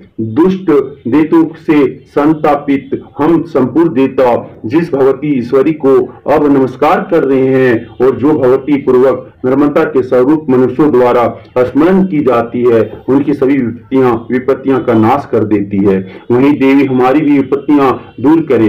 ऋषि बोले, हे राजन, देवता लोग जब इस प्रकार भगवती की स्तुति कर रहे थे, उस समय श्री गंगा जी के जल में स्नान करने के लिए श्री पार्वती आई। उस समय सुंदर भुवों वाली पार्वती जी ने देवताओं से कहा कि आप लोग किसकी स्तुति कर रहे हैं। तब उसके कोष से प्रकट होकर शिवा बोली, हे देवता, सुम देत ने देश से निकाले हुए एवं संग्राम में निशुम से पराजित हुए सब मिलकर मेरी ही स्तुति कर रहे हैं। श्री पार्वती जी के शरीर कोष से श्री अंबिका जी का प्रकट हुआ इसी कारण सारे संसार में आप कौशिकी नाम से प्रसिद्ध है। इस प्रकार जब कौशिकी प्रकट हुई तब श्री पार्वती जी रूप में काली हो गई। हिमालय में रहने के कारण इनका काली का नाम विख्यात हुआ। उसके अनंतर शुम्भ और निशुम्भ के नौकर चंड तथा मुंड ने वहां आकर उन अंबिका देवी को देखा जो उस समय परम सुंदर रूप धारण कर रही थी। उन दोनों ने सोमदेव से जाकर कहा कि महाराज, हिमालय को अपनी कांति से प्रकाशित करती हुई एक परम सुंदरी स्त्री वहां बैठी है। वैसा उत्तम परम सुंदर रूप किसी ने भी कहीं देखा ना होगा। हे असुरराज, वह देवी कौन होगी? इस बात का आप ही पता लगाइए और उसको ग्रहण करिए। वह स्त्री क्या है? रतन ही है। उसके तो सभी अंग बड़ी मनोहर है। वह अपनी दिव्य कांति से दिशाओं का प्रकाशित कर रही है। हे जितेंद्र, वह तो बैठी हुई है, आप जाकर उसे देख सकते हैं। हे प्रभु, जितने भी रत्न मणियां, घोड़े आदि, हाथी आदि तीनों लोकों में पाए जाते हैं, वे तो सभी आपके घर में शोभित है। इंद्र का श्रेष्ठ हाथी, रावत, पारिजात का वृक्ष एवं उच्च सर्वा अश्व एक तो आपने ले लिए। हंसों से संयुक्त या विमान भी आपके आंगन में विद्यमान है। यह अद्भुत विमान ब्रह्मा के यहाँ रतन समझा जाता था, वह भी आप यहाँ ले आए। कुबेर से महापद निधि भी आप यहाँ ले आए। समुद्र ने आपको केसरों वाली किंज केनी माला भेंट की, जिसके कमल कभी कुमलाते नहीं। सोने की वर्षा करने वाला वरुण का छत्र भी आपके घर में है और यह सुंदर रथ भी आपके पास आ गया जो पहले प्रजापति के यहाँ था। हे ईश्वर, उत्तर क्रांतिदा नाम की शक्ति भी आपने मृत्यु से छीन ली। वरुण का पास तथा सभी जाति की समुद्री रत्ने तो आपके भ्राता निशुम्भ के अधिकार में आ गए। अग्नि ने भी स्वयं शुद्ध करके 2 वस्त्र आपको दिए। हे जितेंद्र, आपने सभी प्रकार के रत्न इकट्ठे कर लिए, फिर या कल्याणी देवी जो कि स्त्री रतन है, उसे क्यों नहीं ग्रहण करते? ऋषि बोले। तब चंड और मुंड के वचन सुनकर शुम्भ ने महाअसुर सुग्रीव को दूत बनाकर देवी के पास भेजा और कहा कि तुम मेरी ओर से उससे इस प्रकार से कहना और इस का उपाय जिससे वह प्रसन्न होकर अत्यंत शीघ्र ही यहाँ आ जाए। यह सुनकर वह दूत पर्वत के उस प्रदेश पर पहुंचा जो कि अत्यंत सुंदर था। वहां ही देवी बैठी हुई थी। वहां जाकर उसने देवी से बहुत मधुर वाणी द्वारा कोमल वचन कहे। दूत बोला, हे देवी, देवों के स्वामी शुम्भ तीनों लोकों में परमेश्वर है, मैं उसका दूत हूँ। आपके पास उसने मुझे भेजा है। अंत में यही आया हूँ। सभी देव जातियों में कोई भी ऐसा देवता नहीं जो उसकी आज्ञा ना मानता हो। उसने सभी देवता प्रस्त कर दिए हैं। जब आपके लिए उसका जो संदेश है वह मुझसे सुनिए। उसने कहा कि सारी त्रिलोकी मेरी हो चुकी है, सभी देवता मेरे अधीन है। सभी यज्ञ महाभाग पृथक पृथक करके मैं ही पा रहा हूँ। त्रिलोकी भर में उत्तम से उत्तम सभी रत्न मेरे अधीन हो चुके हैं। उसी प्रकार इंद्र के वाहन श्रेष्ठ ऐरावत हाथी को भी मैंने छीन लिया है। देवताओं ने शेर समुद्र से उत्पन्न ऊंचे सर्वा नामक अश्व रत्न प्रणाम करके मुझे भेंट कर दिया है। और भी देव, गंधर्व एवं नागों के पास जितनी रतन रूप वस्तुएं थी वे सब की सब हे सुंदरी मेरी हो चुकी है। हे देवी, अब हम तुमको स्त्रियों में एक रत्न मान रहे हैं। इस कारण अब आपको भी हमारे पास आ जाना चाहिए, क्योंकि हम तो रत्नों के भोक्ता हैं। अब यह तुम्हारी इच्छा है कि मुझे अथवा मेरे पराक्रमी भ्राता निशुम्भ को इन 2 में से किसी को वर लो, क्योंकि तुम रतन रूप हो। मेरे साथ विवाह कर लेने से तुम्हें अतुल ऐश्वर्य प्राप्त हो जाएगा। या अपनी बुद्धि के द्वारा सोच लो, फिर मेरे साथ विवाह कर लो। ऋषि बोले। जब इस प्रकार देवी से दूत ने कहा तब वह जगत को धारण करने वाली भगवती देवी गंभीर होकर मंद मंद मुस्कुरा कर बोली। देवी जी बोली, हे दूत, तुमने जो कुछ कहा वह सत्य है, मिथ्या कुछ भी नहीं। इसमें संदेह नहीं कि तू सुम त्रिलोकी का स्वामी है और निशुम भी वैसा ही है, किंतु मैंने भी एक प्रतिज्ञा की हुई है, उसे मैं किस प्रकार मिथ्या करूं? अल्प बुद्धि के कारण जो मैंने पहले प्रतिज्ञा की हुई है उसे सुनो। प्रतिज्ञा इस प्रकार की है कि जो मुझे युद्ध में जीत ले एवं मेरा अभिमान तोड़ दे और संसार में मेरे समान बलधारी हो, वही मेरा भर्ता हो सकता है। सुम आए अथवा महासुर निशुम आ जाए, मुझे जीतकर मेरा शीघ्रता से पानी ग्रहण करे, देर करने की आवश्यकता ही नहीं। दूत बोला, हे देवी, तुम्हें अभिमान हो गया है जो इस प्रकार की बातें मेरे सामने कर रही हो। भला त्रिलोकी में ऐसा कौन सा पुरुष है जो सुम निशुम का सामना कर सके? हे देवी, सारे देवता तो दूसरे देवताओं का सामना भी नहीं कर सकते, तुम तो स्त्री हो, फिर अकेली हो। युद्ध भूमि में इंद्रादि सभी देवता जिन सुंद आदि देवताओं के सामने ठहर ना सके, भला तुम स्त्री होते हुए उनका सामना कैसे कर सकोगी? इसलिए जैसा मैं कहूँ तुम सुम निशुम के पास चली जाओ। इस प्रकार चलने से तुम्हारी प्रतिष्ठा होगी, अन्यथा जब वे तुम्हारे केस पकड़कर घसीटते ले जाएंगे तो तुम्हारा गौरव नष्ट हो जाएगा। देवी बोली, हे दूत, इसमें कोई संशय नहीं कि सुम बलवान है और निशुम भी पराक्रमी है, पर मैं करूं तो क्या करूं? प्रतिज्ञा करने से पहले यह बात मैंने नहीं सोची थी। अब तो तुम जाकर असुर राज से मेरी बात कह दो, फिर उसे जो उचित लगे दिखाई दे वही वाक करे। इति श्री पंचमो अध्याय समाप्तम। छठो अध्याय धूम्रलोचन वध। जो भगवती सिंह पर आसन लगाकर विराजमान है, जिसके कंठ में सर्पों के फनों में रहने वाली मणि तथा रत्नों की माला शोभायमान है, जिससे शरीर की कांति निखर रही है, सूर्य के समान उर्ग प्रकाश है, 3 नेत्र प्रकाशित हो रहे हैं, हाथों में माला कुंभ कपाल तथा कमल धारण कर रही है, मस्तक पर अर्ध चंद्रमा का मुकुट है, जो सर्वज्ञों के ईश्वर भैरव देव के अंक में निवास करने वाली है। इस प्रकार की शोभा वाली परा पद्मावती देवी का मैं चिंतन करता हूँ। ऋषि बोले, इस प्रकार देवी जी का वचन सुनकर दूत क्रोध से लाल होकर वहां से चला आया। आते ही दैत्यराज को विस्तार के साथ सभी बातें सुना दी। दूत के वचन सुनते ही दैत्यराज क्रोध में भर गया और दैत्यों के सेनापति धूम्रलोचन से बोला, हे धूम्रलोचन, तुम देर मत करो, अपनी सेना के साथ वहां जाकर उस दुष्टा को केशों पकड़कर बलपूर्वक घसीटते हुए यहाँ जल्दी ले आओ। उसके रक्षार्थ यदि कोई दूसरा वहां उपस्थित हो तो चाहे वह देवता अक्ष गंधर्व कोई भी हो, उसे मार डालो। ऋषि बोले, आज्ञा पाते ही धूम्रलोचन दैत्य 60,000 असुरों की सेना लेकर शीघ्र चल पड़ा।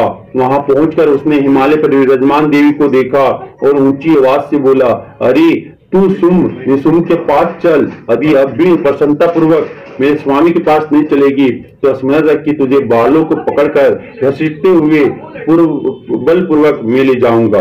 देवी जी बोली, इसमें संशय नहीं कि तुम्हें दैतेश्वर ने भेजा है, तुम स्वयं भी बलवान हो तथा बड़ी भारी सेना भी लेकर आए हो, तो इस प्रकार की दशा में मुझे बलपूर्वक ले चलोगे तो फिर मैं तुम्हारा क्या कर सकती हूँ? ऋषि बोले, जब उसे इस प्रकार का उत्तर मिला तो धूम्रलोचन देवी की ओर दौड़ा। तब देवी अंबिका जी ने ओंकार के शब्द से उसे भस्म कर दिया। फिर तो असुरों की क्रोध में आई हुई सेना तथा अंबिका जी ने एक दूसरे पर तीक्ष्ण बाण शक्तियां फरसे आदि बरसाने आरंभ कर दिए। इधर देवी जी का वाहन सिंह भी कुपित होकर भयंकर नाद करता हुआ अपने बाल फटकारता हुआ असुरों की सेना पर उछल पड़ा। उस सिंह ने कुछ असुरों को पंजों की मार से एवं कुछ एक को अपने जबड़ों से तथा कई एक महासुरों को नीचे पटक कर दबोच कर ऊंट की दाढ़ों से विदीर्ण करके मार डाला। कितने एक दैत्यों के पेट अपने नाखूनों से फाड़ डाले, कितने एक दैत्यों को तल प्रहार कर उनके सिर धड़ से पटक कर डाले, दूसरों की भुजाएं सिर आदि छिन्न भिन्न कर कर दिए। कितने एक के पेट फाड़ फाड़ कर गले के बाल फटकारते हुए सिंह ने रुधिर पान किया। अत्यंत कुपित हुए देवी जी के वाहन बलवान सिंह ने क्षण भर में ही दैत्यों की बड़ी सेना छे कर दी। देवी जी ने उस असुर दुर्योधन को मार डाला और उसके वाहन सिंह ने भी सारी सेना का छे कर दिया। सुम ने जब यह सुना तो उसके क्रोध का पारा चढ़ गया, उसके होंठ कांपने लगे। तब शीघ्रता से सुम ने चंड मुंड दोनों दैत्यों की आज्ञा दी, हे चंड तथा मुंड, तुम दोनों विशाल सेना लेकर वहां पहुंचो और उसे जल्दी से यहाँ लाओ। उसे बालों से खींचकर अथवा बांध कर ले आओ। यदि इस प्रकार लाने में तुम लोगों को संचय हो तो युद्ध करो। सभी प्रकार के अस्त्रों शस्त्रों से सारे असुर मिलकर उसे मार डालो। उस दुष्टा के मर जाने पर एवं सिंह के भी मारे जाने पर जिस दशा में भी अंबिका पड़ी हो उसे बांधकर उसके अपने साथ लेकर शीघ्र लौटाओ। इति श्री षष्ठोऽध्याय समाप्तम। सप्तमो अध्याय चंड और मुंड का वध। रतन जटित सिंहासन पर विराजमान होकर तोते से पड़े जा रहे सुंदर शब्द सुनती हुई सुंदर एवं श्याम अंगों वाली कमल के फूल पर अपना एक चरण धारण करके वीणा बजाती हुई लाल वर्ण की साड़ी धारण करके अंगों में कसी हुई चोलिका से शोभायमान कलहार के फूलों से ग्रंथित माला धारण करके सुशोभित शंख का पात्र लिए हुए मस्तक पर सिंदूर की बिंदु लगाए हुए हल्के एवं मीठे मधु के मध से शोभित इस रूप में मातगी देवी जी का मैं ध्यान करता हूँ। ऋषि बोले, तब आज्ञा पाते ही चंड मुंड आदि दैत्य आयुधों से सुसज्जित होकर चतुरंगिनी सेना के साथ चल पड़े। वहां पहुंचकर उन्होंने देखा कि हिमालय की ऊंची सवन की चोटी पर सिंह के ऊपर देवी बैठी है और मंद मंद हंस रही है। इस प्रकार देखकर वे उसे पकड़ने की चेष्टा करने लगे। किसी ने धनुष चढ़ा लिया, किसी ने तलवार संभाल ली एवं कितने एक देवी जी के पास पहुंच गए। तब अंबिका जी का उन शत्रुओं के प्रति क्रोध में आ गई। उस समय क्रोध के कारण उनका मुख काला हो गया। देवी के माथे पर घोड़े कुटिल होकर तन गई। तब तो भयानक मुख वाली काली देवी तलवार तथा पास लिए प्रकट हो गई। उस समय उन्होंने अद्भुत खट्टवांग धारण किया हुआ था।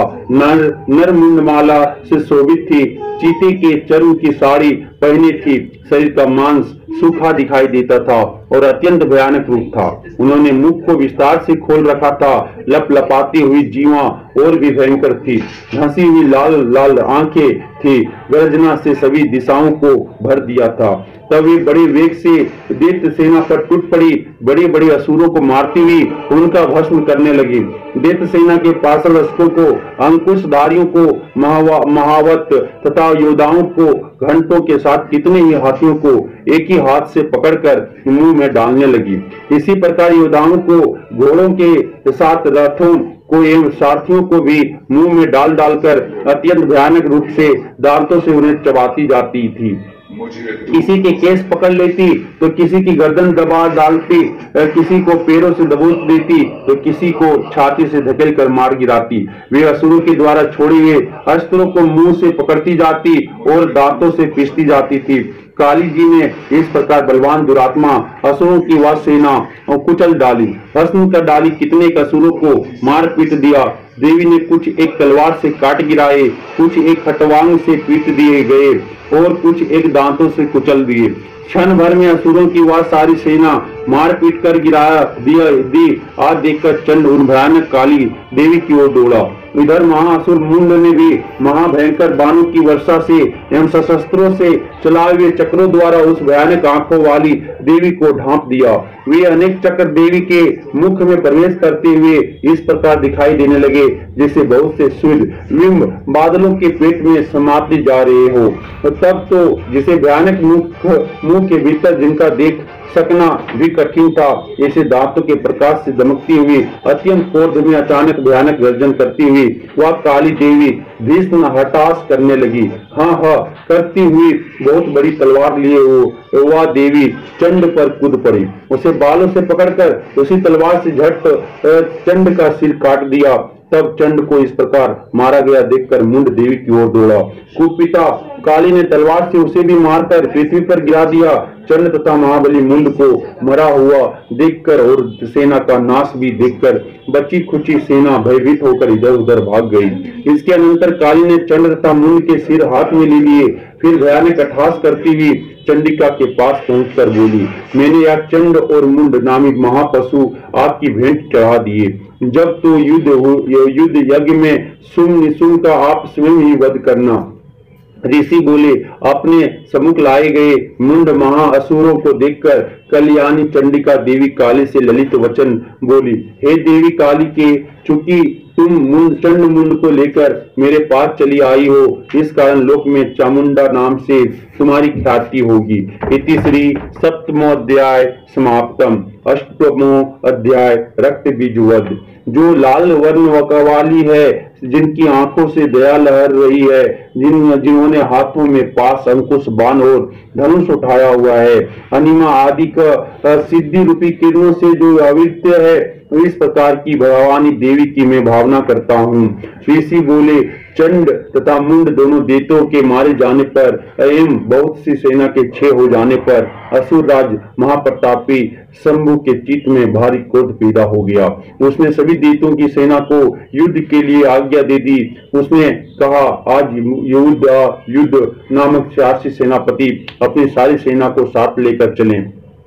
कम्मु नामक 84 सेनापति भी अपनी सेना के साथ युद्ध के लिए निकले और मेरी आज्ञा से 50 करोड़ वीर कुल के असुर तथा 100 धर्म कुल के सेनापति सेनाओं के साथ कूच कर दे। मेरी आज्ञा से कालिक मोर द्रोहित काल के आदि एन सभी असुर तैयार होकर शीघ्र ही प्रस्थान करे। भयंकर शासन करने वाले असुर राज शुंभ ने इस प्रकार आज्ञा देकर स्वयं भी सहस्त्रों विपुल सेनाओं के साथ प्रस्थान कर दिया। जब चंडिका जी ने देखा कि इस और भयानक सेना तथा साथ लेकर शुंभ आ रहा है, तब उन्होंने अपने धनुष की टंकार करके पृथ्वी आकाश के मध्य भाग को गुंजा दिया। हे राजन, उस समय उनके वाहन सिंह ने भी बड़ी गर्जना की। फिर अंबिका जी ने घंटा बजाकर उस गर्जना को भी और बढ़ा दिया। धनुष की टंकार, सिंह की गर्जना एवं घंटे के नाद से सभी दिशाओं के गूंज जाने पर भयानक शब्दों से काली जी ने भी अपना मुंह खूब फैला दिया और गर्जना की। उस समय उस शब्द को सुनकर दैत्य सेनाओं ने चारों ओर से आकर देवी सिंह तथा कालिकों को क्रोध के साथ घेर लिया। इसी अवसर पर हे राजन, दैत्यों के नाश के लिए तथा देवताओं की वृद्धि के लिए अत्यंत बल एवं पराक्रम से संपन्न होकर ब्रह्मा, विष्णु, शिव, कार्तिक, स्वामी इंद्र आदि देवों की शक्तियां उन्हीं के शरीरों से निकलकर उन्हीं रूपों से चंडिका के पास आ गई। जिस देवता का जो रूप जैसे भूषण तथा वाहन है, उन्हीं वस्तुओं से संपन्न होकर वह देवता शक्ति रूप धारण कर दैत्यों के साथ युद्ध करने आ गई। ब्रह्मा जी की शक्ति, जिसे ब्राह्मणी कहा जाता है, वह हंसों से जुटे हुए विमान का आरूढ़ थी। सूत्र कमंडलों से शोभित थी। सबसे प्रथम उपस्थित हुई। महेश्वर की महेश्वरी शक्ति वृषभ पर विराजमान सुंदर त्रिशूल धारण किए, महासर्पों की कंकण धारण किए, मस्तक पर चंद्र रेखा सुशोभित किए हुए आई।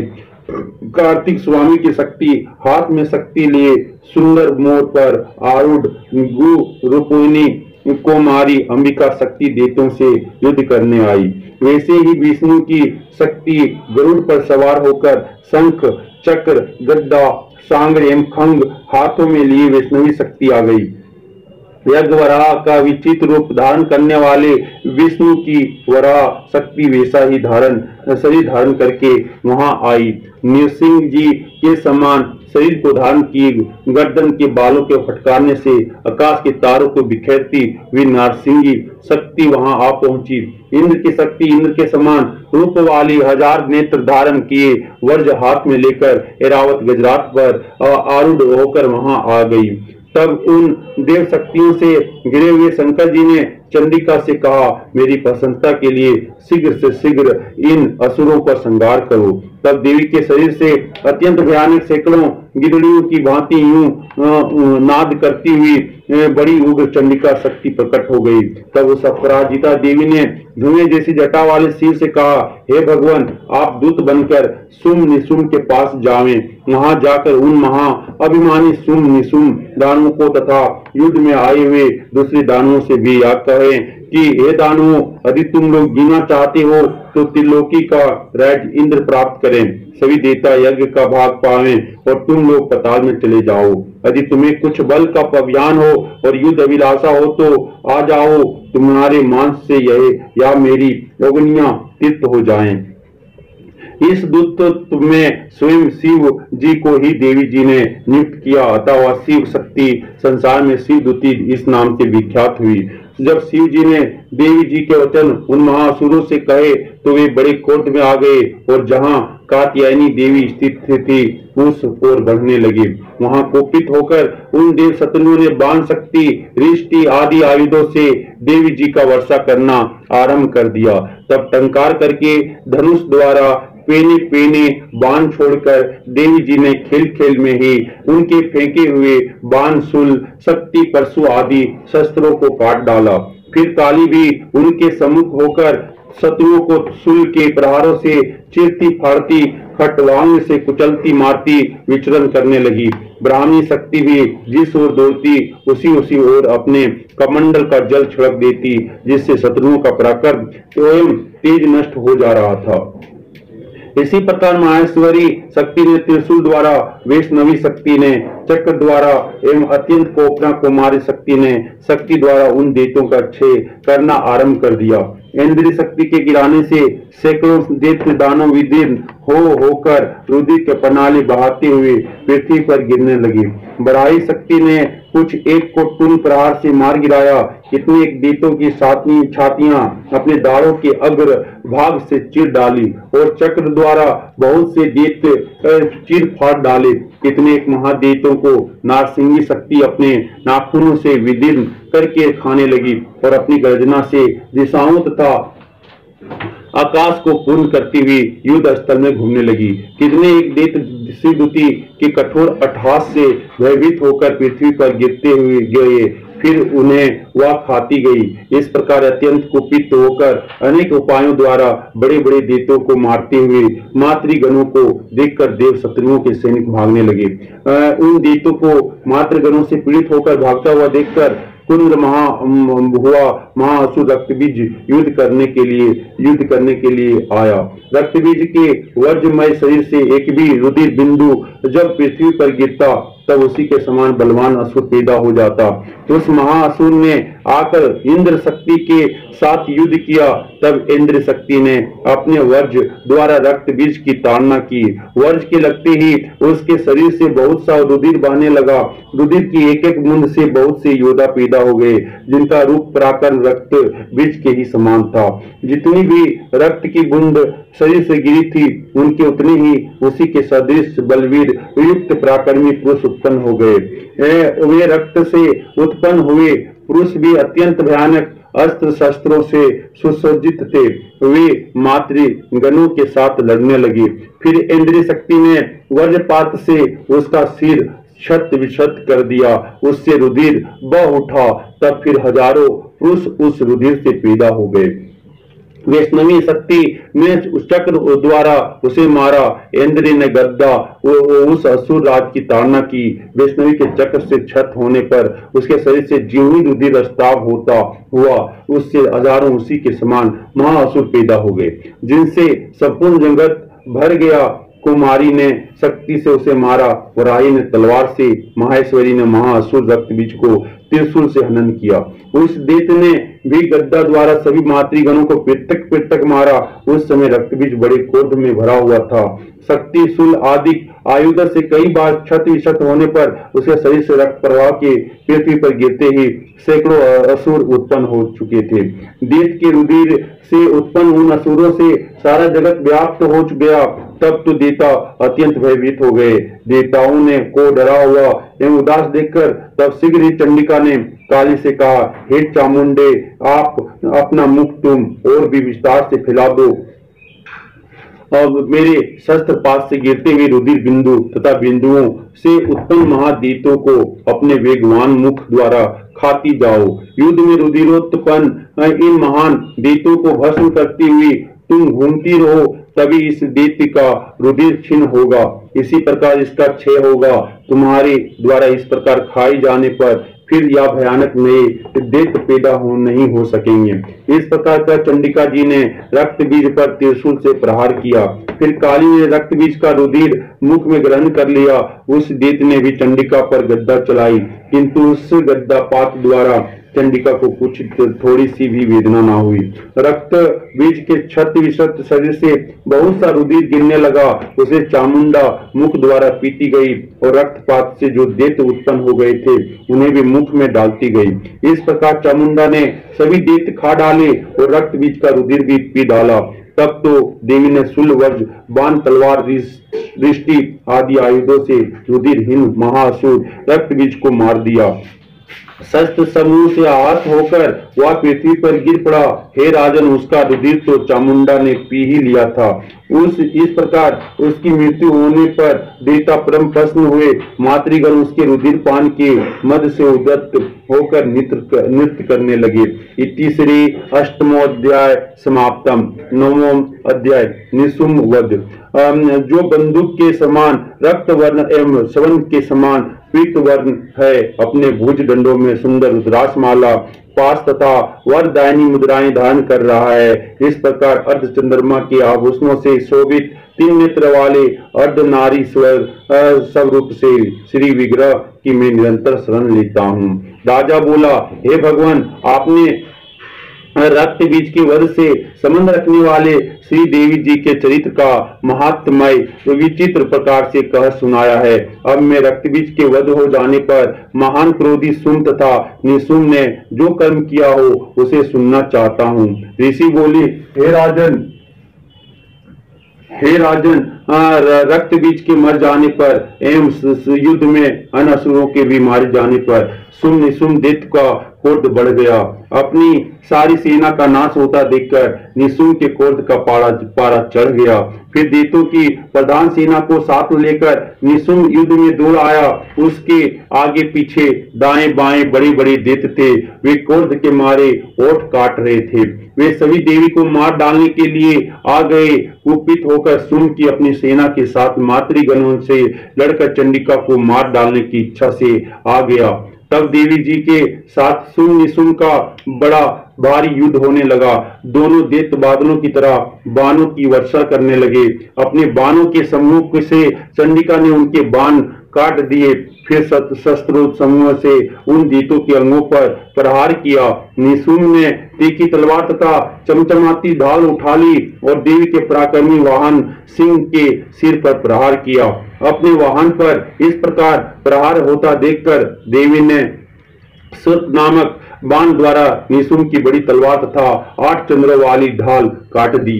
तलवार तथा ढाल के कट जाने पर उस दैत्य ने शक्ति चलाई। उसे सामने आता हुआ देखकर देवी ने चक्र द्वारा उसके 2 टुकड़े कर डाले। तब अत्यंत कुपित होकर निशुम्भ दानव ने शूल उठा लिया और उसे फेंक दिया। देवी जी ने मुक्के के प्रहार से उसे भी चूर चूर कर दिया। गद्दा उठाकर फिर चंडिका की ओर उसने फेंकी। देवी ने उसको भी त्रिशूल द्वारा काट दिया और वह भस्म हो गई। जिसके अनंतर दैत्यराज को फरसा उठाई आता देखकर देवी ने बाण समूह से प्रहार कर उसे पृथ्वी पर गिरा दिया। अपने भयानक पराक्रमी भाई निशुम्भ के इस प्रकार धराशायी होने पर शुंभ क्रोध में भर गया और अंबिका को मारने के लिए सामने आया। यह रथ पर बैठा था। उसकी बड़ी बड़ी अनुपम 8 भुजाएं थी। उनमें भयंकर शस्त्र शोभायमान थे। उन भुजाओं से सारे आकाश को ढांप कर वह शोभित हो रहा था।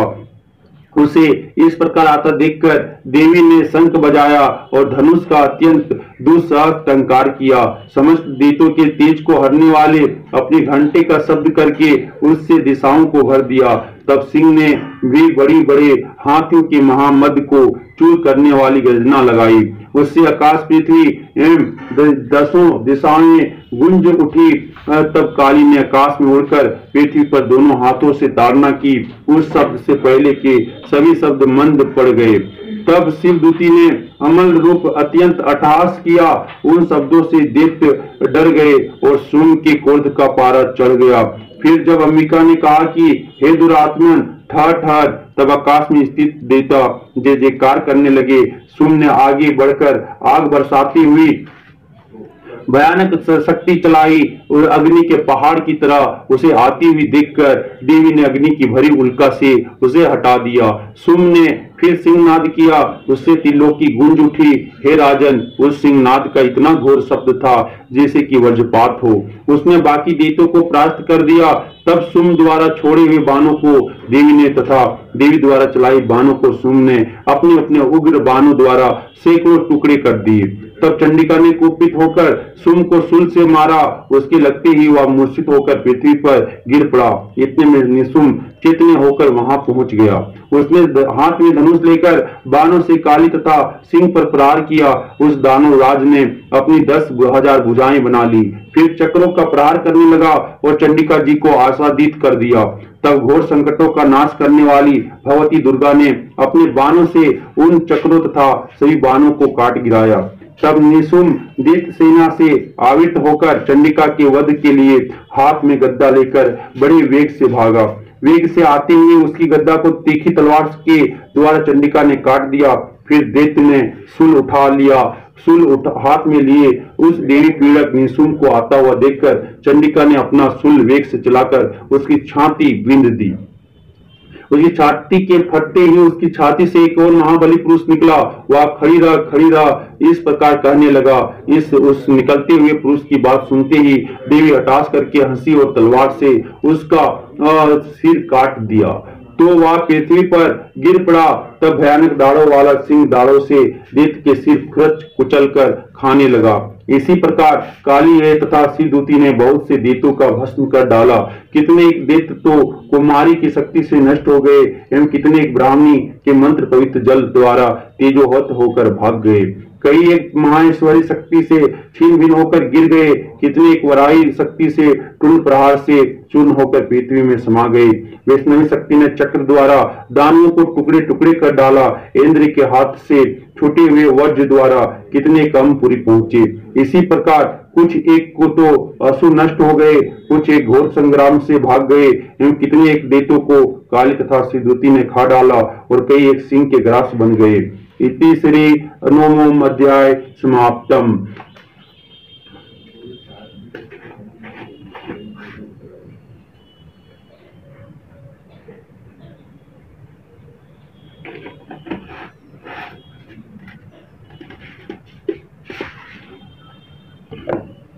दसवां अध्याय सुमवध। मैं उस शिव शक्ति रूपा कामेश्वरी भगवती का हृदय में भजन करता हूँ जो तपाए हुए सवर्ण की भांति मनोहर गौर रूपा है। सूर्य चंद्रमा एवं अग्नि जिसके 3 नेत्र हैं, जिसने चंद्रमा की रेखा मस्तक पर धारण की हुई है और मनोहर भुजाओं में धनुष बाण अंकुश पास तथा धूल धारण किए हुए हैं। ऋषि बोले, अपने प्राण प्रिय भाई निशुम्भ की मृत्यु देखकर और को भी मरता देखकर कुपित होकर शुम्भ कहने लगा, अरे दुष्टा दुर्गे, तू बल के घमंड से गर्व मत कर। अरे अभिमानिनी, तू तो अन्य स्त्रियों के बल के सहारे लड़ रही है। देवी बोले, अरे दुष्ट, मैं अकेली हूँ, संसार भर में मेरे समान दूसरी है कौन। देख, ये तो मेरी विभूतियां है, मुझ में ही प्रवेश कर रही है। इतना कहते ही ब्राह्मणी आदि सभी शक्तियां उस देवी के शरीर में समा गई। अकेली अंबिका देवी रह गई।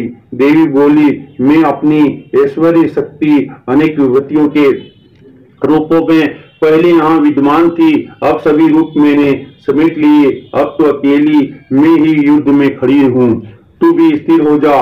ऋषि बोले, तब सभी देवता तथा दैत्यों के देखते देखते देवी और शुंभ इन दोनों में युद्ध छिड़ गया। तीखे बाणों की वर्षा की तथा भयंकर अस्त्र शस्त्र से उन दोनों का युद्ध सभी लोगों के लिए भयंकर प्रतीत होने लगा।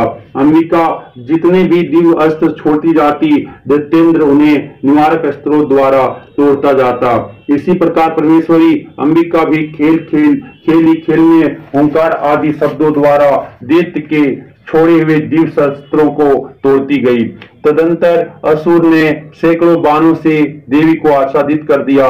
तब देवी ने भी कुपित होकर बाणों द्वारा उसका धनुष काट डाला। धनुष के टूट जाने पर दैत्येंद्र ने हाथ में उस शक्ति उठा ली। वह सभी उसके हाथ में ही थी कि देवी ने चक्र द्वारा शक्ति भी काट डाली। तब दैत्यराज तलवार तथा 100 चंद्रमा वाली चमचमाती ढाल लेकर देवी पर भागा। तब देवी ने भागते हुए उसकी तलवार तथा सूर्य जैसी चमकती ढाल अपने धनुष से छोड़े हुए तीखे बाणों से तुरंत काट दिए और रथ के घोड़े सारथी को भी मार दिया। धनुष तो पहले ही कट चुका था तथा भयानक मुद्गर लेकर अंबिका को मारने के लिए दैत्य उद्यत हो गया। उसके मुद्गर को भी देवी ने तीखे तीरों से काट दिया। वह दैत्य मुक्का तानकर बड़े वेग से दौड़ा। जाते ही उस दैत्येश्वर ने देवी के हृदय में मुक्का मार दिया। देवी ने भी उसकी छाती पर एक चपेट जमा दी। देवी की चपेट लगते ही वह दैत्यराज पृथ्वी पर गिर पड़ा। गिरकर फिर सहसा उसी आग प्रकार उठ खड़ा हुआ। तब उछलकर देवी को उठाकर आकाश में स्थित हो गया। वहां भी निराधार होकर चंडिका देवी उसके साथ युद्ध करने लगी। आकाश में उस समय दैत्य तथा चंडिका का आपस में घोर युद्ध हो रहा था। वह युद्ध सिद्ध मुनियों को विस्मय कारक था। तब अंबिका ने उसके हाथ 7 दैत्य तक युद्ध करते करते दैत्य को उठा लिया और मारकर उसे पृथ्वी पर पटक दिया। देवी द्वारा पटका हुआ वह पृथ्वी पाकर उखड़ा हो गया और मुक्का तानकर वह दुष्ट देवी को मारने की इच्छा से बड़े वेग से दौड़ा। तब उस दैत्यराज को आता हुआ देखकर देवी ने उसकी छाती में त्रिशूल भोंक दिया और पृथ्वी पर गिरा दिया। देवी के शूल से क्षत विक्षत होकर पृथ्वी पर पड़ते ही उसके प्राण निकल गए। उसका गिरना भी समुद्र द्वीप एवं पर्वतों के साथ पृथ्वी को हिला देने वाला था। उस दुरात्मा के मरते ही सारा जगत स्वस्थ एवं प्रसन्न हो गया। आकाश भी बहुत ही साफ दिखाई देने लगा। पहले भी उपद्रवी वेग उठ रहे थे तथा उल्कापात हो रहे थे, वे सभी शांत हो गए। दैत्य के मारे जाने पर नदियां अपने अपने मार्ग पर चलने लगी।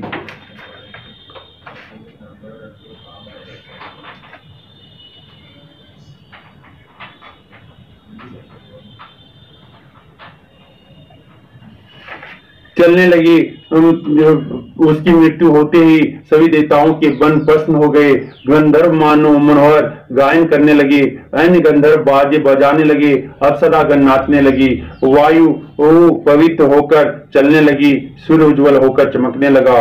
शांत हुई अग्निशलाओं की अग्नियां जलने गली और दिशाओं की भयंकर आवाजें शांत हो गई। इति श्री 10वां अध्याय समाप्तम। 11वां अध्याय देवताओं द्वारा देवी की स्तुति तथा देवी द्वारा देवताओं को वरदान।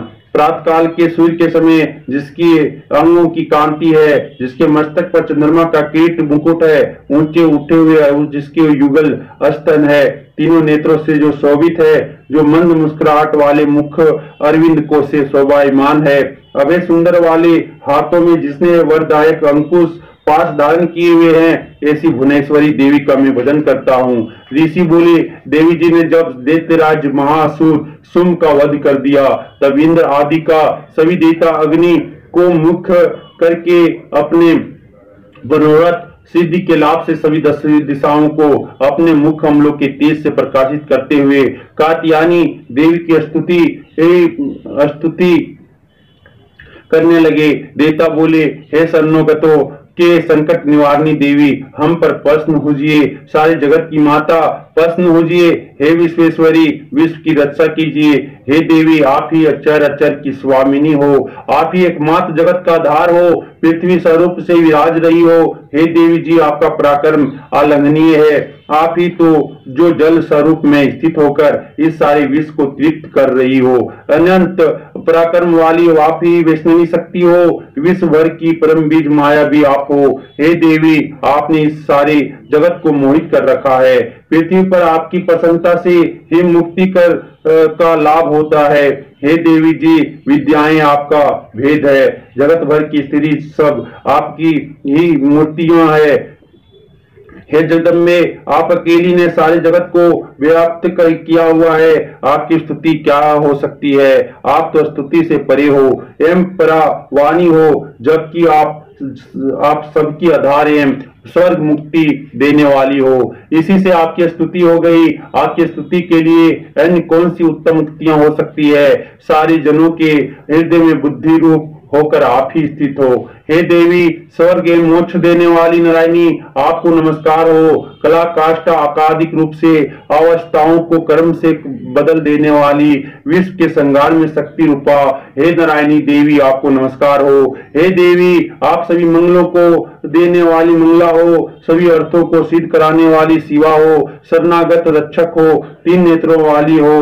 हे गौरी नारायणी आपको नमस्कार हो, आप ही सृष्टि स्थिति एवं संहार करने में सनातनी शक्ति हो, आप गुणमयी एवं गुणों का आधार हो। हे नारायणी देवी आपको नमस्कार हो। शरण में आए हुए दीन दुखियों की रक्षा करने में संलग्न सबके संकट निवारण करने वाली हे नारायणी देवी आपको नमस्कार हो। हंसों से जुटे हुए विमान पर विराजमान ब्रह्मा जी के रूप को धारण करने वाली, कुछ मिश्रित जल छिड़कने वाली हे नारायणी देवी आपको नमस्कार हो। माहेश्वरी के स्वरूप से त्रिशूल चंद्रमा और सर्पों को धारण करने वाली, महावीर सब पर बैठने वाली हे नारायणी आपको नमस्कार हो। मोर तथा मुर्गों से आवित महाशक्ति को धारण करने वाली, पाप रहित कुमारी रूप में स्थित है नारायणी आपको नमस्कार हो। शंख चक्र सांग्र इन उत्तम अस्त्रों को धारण करने वाली वैष्णवी शक्ति रूप प्रसन्न हो। हे नारायणी नमस्कार हो।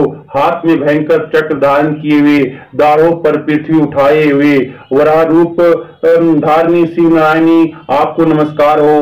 भयानक नीर सिंह का रूप धारण करके दैत्यों का वध करने के लिए उद्यमशीले त्रिलोकी की रक्षा करने में प्रायण नारायणी आपको नमस्कार हो।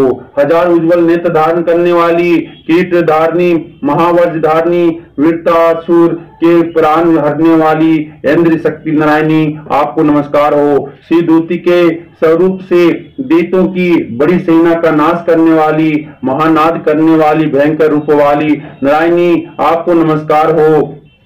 भयानक दाढ़ों से महा भयानक मुख वाली, मुंडमालाओं से शोभायमान, मुंडों का मंथन करने वाली चामुंडा नारायणी आपको नमस्कार हो। लक्ष्मी लज्जा महाविद्या, श्रद्धा पुष्टि सौदा ध्रुवा महारात्रि महा अविद्या हे नारायणी आपको नमस्कार हो। मेधा सरस्वती ब्रह्मेश्वरीय रूप पार्वती महाकाली स्वयंशीला सर्व स्वामिनी हे नारायणी आपको नमस्कार हो। सर्व स्वरूपा सर्वेश्वरी सभी शक्तियों से संपन्न हे दुर्गा देवी हमारे भयों से रक्षा करो।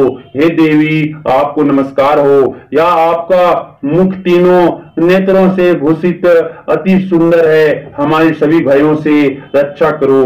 हे कात्यायनी आपको नमस्कार हो। हे भद्रकाली सभी दैत्यों का नाश करने वाली, भड़कती हुई अग्नि की ज्वालाओं से महाभयानक आपका त्रिशूल हमारी भय से रक्षा करें। हे आपको नमस्कार हो। हे देवी शब्द द्वारा सारे जगत को व्याप्त करके जो दैत्यों का तेज हनन कर देता है, वह आपका घंटा जैसे माता अपने पुत्रों को पापों से बचाती है, वैसे ही हमारी रक्षा करे। हे चंडी के आपकी सुंदर हाथों की तलवार जो असुरों की खून तथा चर्बी से लथपथ हो रही है, वह हमारा मंगल करें। हम आपको प्रणाम करते हैं। हे देवी, जब आप प्रसन्न होती हो तो सभी रोगों को नष्ट कर देती हो। आप क्रोध करने पर सभी मनोरथ एवं कामनाएं नाश करती हो। आपके आश्रित पुरुषों पर कोई संकट नहीं आता, अपितु आपके आश्रित पुरुषों दूसरों को भी आश्रय देते हैं। हे देवी, अपने जो आज इन धर्म द्वेषी महादेवों का क्षय किया है, उसमें अपने स्वरूप को अनेक शक्ति रूपों में विभक्त करके किया है। हे अंबिके, आपके सिवाय और कौन दूसरा ऐसा कर सकता है। विद्याओं में विचारों के दीपक रूप, शास्त्रों में, वेद वाक्यों में आपके सिवाय और किसका वर्णन आता है। और न आपके सिवाय कोई दूसरी शक्ति में जो इस विश्व को अज्ञान रूप भयानक अंधकार से पूर्ण ममता रूपी गड़े में भटका रही है। जहां राक्षस हो, जहां कठोर विष वाले सर्प हो, जहां शत्रु हो, जहां पर डाकुओं का दल आ जाए, वन में आग लग रही हो, वेम समुद्र के मध्य में जहां दावा नल हो, वहीं उपस्थित होकर आप ही विश्व की रक्षा कर लेती हो। हे विश्वेश्वरी, आप विश्व की रक्षा करती हो, विश्व रूपा होकर विश्व को धारण करती हो। आप विश्वेश्वरी से भी वंदनीय हो, जो पुरुष भक्ति पूर्वक आपको प्रणाम करते हैं, हे विश्व के आश्रय हो जाते हैं। हे देवी, जिस प्रकार इस समय दैत्यों के वध से तुरंत हमारी रक्षा कर ली, इसी प्रकार नित्य ही हमें शत्रुओं के भय से बचाइए। प्रसन्न होजिए और जल्दी से सारे जगत के पाप नष्ट करिए। पापों से उत्पन्न आदि उपद्रव भी दूर हो। हे देवी, विश्व भर के दुख दूर करने वाली, प्रणाम करने से हम पर प्रसन्न होजिए। और तीनों लोकों के निवासियों से स्तुति की गई मातेश्वरी, सब लोगों को वर दीजिए। देवी बोली, हे शरणागत, मैं वर देने को तैयार हूँ, मन चाहा वर मांग लो।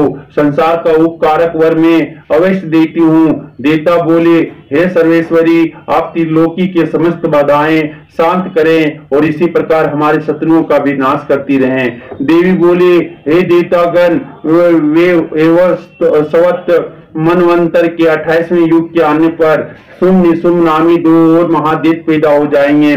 तब मैं नंदगोप की गृहिणी यशोदा के गर्भ से अवतार लूंगी और विंध्याचल में जाकर निवास करूंगी। उस समय उन दोनों का नाश करूंगी। फिर पृथ्वी पर महाभयंकर रूप से अवतार लेकर वे परिचिति नामक दैत्यों का संहार करूंगी। उन वे परिचिति नाम घोर दैत्यों का भस्म करते करते मेरे दांत भी अनार के फूलों की तरह लाल हो जाएंगे। तब स्वर्ग में देवता और पृथ्वी पर मनुष्य मेरी स्तुति करते समय मुझे रक्त दंतिका कहेंगे। उसके अनंतर जब पृथ्वी पर 100 वर्षों तक वर्षा नहीं होगी, पानी मिलेगा ही नहीं, तब मुनिजन मेरी स्तुति करेंगे। उस समय में आयो निजा अप्रकट हो जाऊंगी और मैं 100 नेत्रों द्वारा उन मुनियों को देखूंगी। तब मनुष्य मेरा 87 नाम से कीर्तन करेंगे। हे देवतागण, उस समय में सारे संसार को जब तक वर्षा नहीं होती तब तक मैं अपने शरीर से उत्पन्न सात द्वारा पालूंगी। पृथ्वी पर शाकंभरी इस नाम से मैं विख्यात हो जाऊंगी। वहां पर मैं एक दुर्गम नामक दैत्य का वध करूंगी। फिर मेरा नाम दुर्गावती नाम से विख्यात होगा। फिर जब मैं भयानक रूप धारण करके हिमाचल पर रहने वाले राष्ट्रों का मुनियों की रक्षा के लिए भस्म करूंगी, उस समय सभी मुनि भक्ति भाव से नर्म होकर मेरी स्तुति करेंगे और तब मेरा नाम भीमा देवी विख्यात होगा। फिर जब वरुण नामक दैत्य त्रिलोकी में भय एवं बधाएं उपस्थित कर देगा, तब मैं त्रिलोकी की रक्षा के लिए 6 पंजों वाले असंख्य भ्रमरों का रूप धारण करके उस महासुर का वध करूंगी। उस समय मुझे भारमरी कहकर लोक सर्वथा मुझे मेरी स्तुति करेंगे। इसी प्रकार जब भी लोकों में दैत्यों द्वारा बाधाएं उपस्थित होंगी, तब मैं अवतार ले लेकर शत्रुओं का नाश करूंगी। इति श्री 11 अध्याय समाप्तम। 12 अध्याय देवी चरित्रों के पाठ का महात्म्य। बिजली की रेखा के समान कांति वाली सिंह के स्कंद पर विराजमान भयानक रूप तलवार तथा ढाल हाथ में लिए हुए अनेक कन्याओं से सेवित, हाथों में चक्र, गद्दा, तलवार, ढाल, बाण, धनुष, पास तर्जनी मुद्रा धारण करने वाली, अग्निमयी चंद्रमा को मस्तक पर धारण करने वाली त्रिनेत्रा दुर्गा देवी का मैं भजन करता हूँ। देवी बोली, जो पुरुष एकाग्र होकर इन स्रोतों से नित्य मेरी स्तुति करेगा, उसकी सभी बाधाएं मैं निसंशय नाश कर दूंगी। और मैं जो महाकेटव मधुकेटव का नाश, महिषासुर का घात एवं सुम निशुम इन दोनों का वध आदि प्रसंगों का कीर्तन करेंगे। और जो एकाग्र होकर अष्टमी, चतुर्दशी, नवमी तिथियों में भक्ति पूर्वक इन मेरे उत्तम चरित्रों का महात्म्य सुनेंगे, उन्हें किसी एक प्रकार का अनिष्ट स्पर्श नहीं कर सकेगा। ना पापों से उत्पन्न आपत्तियां उन्हें दुखित कर सकेगी, ना दरिद्रता प्राप्त होगी, ना प्रिय वियोग होगा, शत्रु का भय नहीं होगा, लुटेरे तथा राजा से भी कोई भय नहीं आएगा, और ना शस्त्रों से, ना अग्नि से, न जल राशि से कभी भी भय होगा। इसलिए मेरा महात्म्य एकाग्रचित होकर पढ़ना चाहिए एवं भक्ति से सदा सुनना चाहिए। मेरा चरित्र परम मंगलदायक है। महामारी से उत्पन्न सभी उपद्रवों को तथा तीनों तापों को मेरा महात्म्य शांत कर देता है। जिस मंदिर में नित्य ही मेरा महात्म्य पढ़ा जा रहा हो, उस स्थान का मैं कभी त्याग नहीं करती, वहां मेरा सन्निधान रहता है। बलिदान, पूजा, अग्नि होत्र महोत्सव में इस मेरे सारे चरित्र का पाठ करे और श्रवण करे। इस प्रकार से विधि जानकर अथवा मैं बिना जाने बलि, पूजा, हवन आदि जो कुछ भी करेगा उसे मैं प्रीति पूर्वक ग्रहण कर लेती हूँ। शरद काल में मेरी वार्षिक महापूजा की जाती है। उस अवसर पर जो मेरे इस महात्म्य को भक्ति के साथ सुनेगा, उसकी सभी बाधाएं निवृत्त हो जाएंगी। वह धन्य धान्य पुत्र आदि से संयुक्त हो जाएगा। मेरी उस पर कृपा होगी, इसमें संशय नहीं है। मेरे इस महात्म्य को, मेरी उत्पत्ति की पवित्र कथाओं को एवं युद्ध में मेरे पराक्रम को जो पुरुष सुनेगा, वह सर्वथा निर्भय हो जाएगा। मेरा महात्म्य सुनने वाले पुरुषों के शत्रु नष्ट हो जाते हैं, कल्याण प्राप्त होता है और कुल आनंदित रहता है। सभी शांति कर्मों में बुरे स्वप्न देखने पर, ग्रहों की दारुण पीड़ा होने पर मेरा महात्म्य श्रवण करें, उसके सभी उपद्रव शांत हो जाते हैं। ग्रहों की दारुण पीड़ाएं निवृत्त हो जाती है। मनुष्यों से देखा हुआ बुरा स्वप्न भी सुख स्वप्न हो जाता है। बाल ग्रहों द्वारा पीड़ित बालकों के लिए यह महात्म्य शांतिदायक है। मनुष्यों में फुट हो जाने पर यह महात्म्य मित्रता कराने में परम उत्तम है। सभी दुराचारियों के बल को भली भांति नाश कर देता है। पढ़ने से ही राक्षस, भूत, पिशाच आदि का नाश हो जाता है और मेरा यह सारा महात्म्य मेरी सानिध्य प्राप्त करा देता है। पशु वर्ग, धूप, गंध तथा उत्तम दीपों द्वारा मेरे पूजन से, ब्राह्मणों को भोजन कराने से, होम से और प्रतिदिन के अभिषेक से तथा और भी अनेक प्रकार के भोगों पदार्थों के दान से वर्ष भर जो यह सब मेरे अर्पण करके आराधना करते हैं, इससे जो मुझे प्रसन्नता होती है, वही प्रसन्नता मुझे मेरे इस महात्म्य के एक बार सुनने से हो जाती है। इसे सुनते ही सभी पाप नष्ट हो जाते हैं, फिर आरोग्य प्राप्त हो जाता है। मेरी उत्पत्तियों का कीर्तन जो के सभी भूतों से रक्षा करता है। युद्धों में वर्णित मेरा जो चरित्र दुष्ट देवों का नाश करने वाला है, उसके श्रवण करने पर पुरुषों को वेदियों से किसी प्रकार का भी भय नहीं रहता। हे देवी देवतागण, तो तुम लोगों ने जो मेरी स्तुतियां की है एवं ब्रह्म ऋषियों ने जो भी की है और ब्रह्मा जी ने जो की है, वे ही सभी मंगलमयी बुद्धि देती हैं। वन में शून्य स्थान पर अथवा वन की अग्नि में गिर जाने पर, शून्य स्थान में डाकुओं से गिर जाने पर, शत्रुओं द्वारा पकड़े जाने पर अथवा वन में शेर, चीता एवं हाथियों के पीछा करने पर क्रोध में आकर राजा ने वध की आज्ञा दे दी हो, या कैद में पड़ गया हो अथवा महासमुद्र में जहाज पर बैठ जाने के बाद भारी तूफान आ जाए, उससे जहाज डगमगाने लगे, ऐसे अवसर पर घोर संग्राम में शस्त्रों का प्रहार होने लग जाए, सब प्रकार की बाधा पड़ रही हो, किसी महापीड़ा से आकुल हो, इस प्रकार की सभी घोर विपत्तियों से इस मेरे चरित्र का स्मरण करने वाला पुरुष छूट जाता है। मेरे प्रभाव से शेर आदि हिंसक डाकू तथा शत्रु मेरे चरित्र के स्मरण करने वाले पुरुष से भी दूर भाग जाते हैं। ऋषि बोले, इतना कहकर भयंकर पराक्रम वाली भगवती चंडिका सभी देवताओं की देखते देखते वहां पर अंतर्ध्यान हो गई। हे सभी देवता, जिनके शत्रु नष्ट हो चुके थे, निर्भय होकर पहले के समान अपने अपने अधिकार प्राप्त करके यज्ञ भागों के भोक्ता हुए। बाकी देवों का हाल सुनिए। जब देव शत्रु सुम युद्ध में मारा गया, जो सुम जगत के विध्वंस पर तुला हुआ था, अतुल पराक्रमी भयंकर दैत्य था, उसके मारे जाने पर और फिर महापराक्रमी निशुम्भ के भी मारे जाने पर बाकी के बचे हुए दैत्य पाताल में भाग गए। हे राजन, इसी प्रकार भगवती जगदम्बा नित्य सर्व रूपा देवी पुनः प्रकट होकर जगत की रक्षा किया करती है। यह देवी विश्व का मोहन करती है, वही जगत को पैदा करती है, अपने आगे प्रार्थना करने पर संतुष्ट हो जाती है और विज्ञान एवं रिद्धि प्रदान करती है। हे राजन, उसी ने ही सारे ब्रह्मांड को व्याप्त कर रखा है। महाप्रलय काल में महामारी के सर्व रूप से यही देवी ब्रह्मांड भर में व्यापक हो जाता है। वही समय समय में महामारी हो जाती है, अजन्मा होते हुए भी वह सृष्टि रूप हो जाती है। वही सनातनी देवी समय पर प्राणियों की स्थिति किया करती है। मनुष्यों की उन्नति देवी में, वही घर में बुद्धि दायिनी लक्ष्मी रूपा हो जाती है। फिर अभाव के समय विनाश के लिए अलक्ष्मी दरिद्रता भी बन जाती है। पुष्प धूप गंध आदि समार्गियों से पूजा तथा स्तुति करने पर यही देवी धन पुत्र धर्म में भगवती शुभ गति आदि प्रदान करती है। 13 अध्याय समाप्तम। 13 अध्याय सूरत और वेश को देवी का वरदान।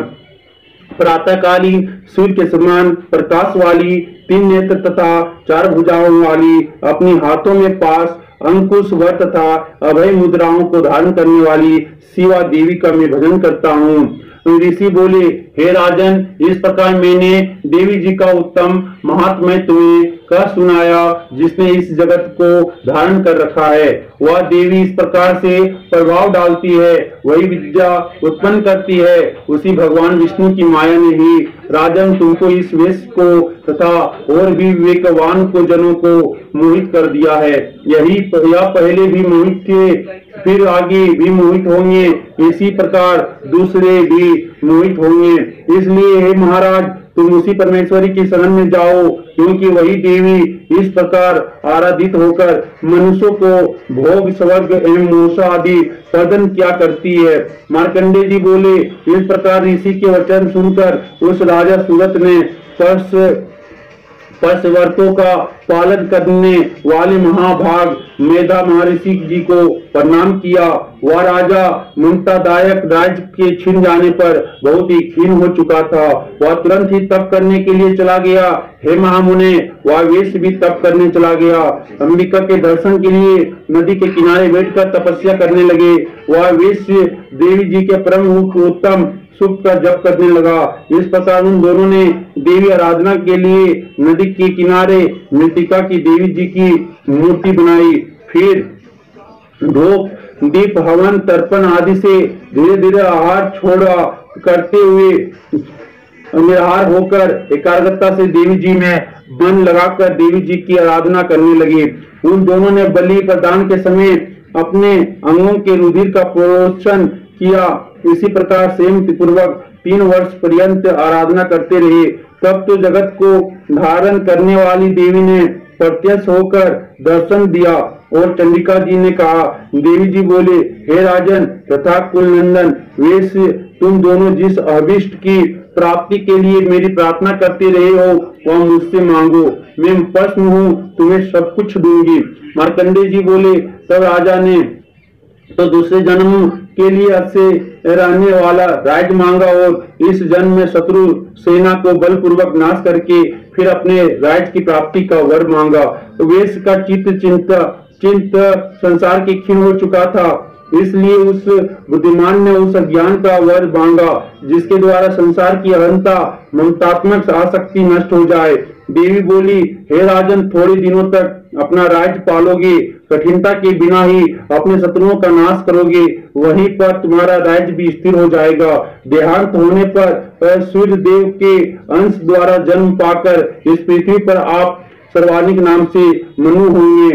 हे श्रेष्ठ वेश, तुमने जो हमसे वर मांगा है, मैं उस वर को वो देती हूँ। मोक्ष प्राप्ति के लिए तुम्हें उस ज्ञान की प्राप्ति होगी। मार्कंडेय जी बोले, इस प्रकार देवी जी ने उन्हें अभिलषित को वर दिए। फिर उन दोनों की भक्ति पूर्वक की हुई स्तुति से प्रसन्न होकर देवी जी तत्काल की अंतर ध्यान हो गई। इस प्रकार वह क्षत्रिय श्रेष्ठ राजा सूरत देवी से वर पाकर फिर सूर्य देवी से उत्पन्न होकर सवर्णी नामक मनु होगा। इस प्रकार श्री मार्कंडेय पुराण में सवार्णिक मनवंतर की कथा के अंतर्गत देवी महात्म्य में सूरत एवं वेश के वरदान नामक 13वां अध्याय समाप्त हुआ। इति श्री 13वां अध्याय समाप्तम। देवी सर्वभूतेषु शक्ति रूपेण संस्था नमस्तस्यै नमस्तस्यै नमस्तस्यै नमो देवी नमो नमः। आदेवी सर्वभूतेषु आदेवी सर्वभूतेषु आदेवी सर्वभूतेषु बुद्धि रूपेण संस्था नमस्तस्यै नमस्तस्यै नमस्तस्यै नमो नमः। आदेवी सर्वभूतेषु बुद्धि रूपेण संस्था देवी नमो नमः। बुद्धि रूपेण संस्था नमस्तस्यै नमस्तस्यै नमस्तस्यै नमो नमः। देवी सर्वभूतेषु बुद्धि रूपेण संस्था नमस्तस्यै नमस्तस्यै नमस्तस्यै नमो नमः। देवी सर्वभूतेषु देवी सर्वभूतेषु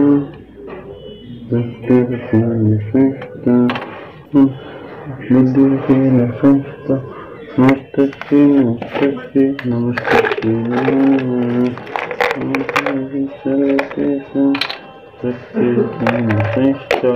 नमस्तस्यै नमस्तस्यै नमस्तस्यै नमो नमः। देवी सर्वभूतेषु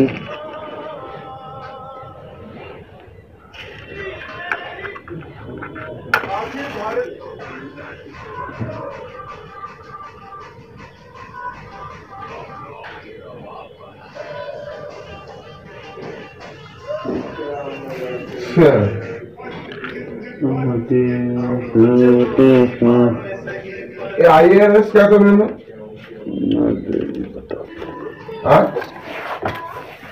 IARS क्या था?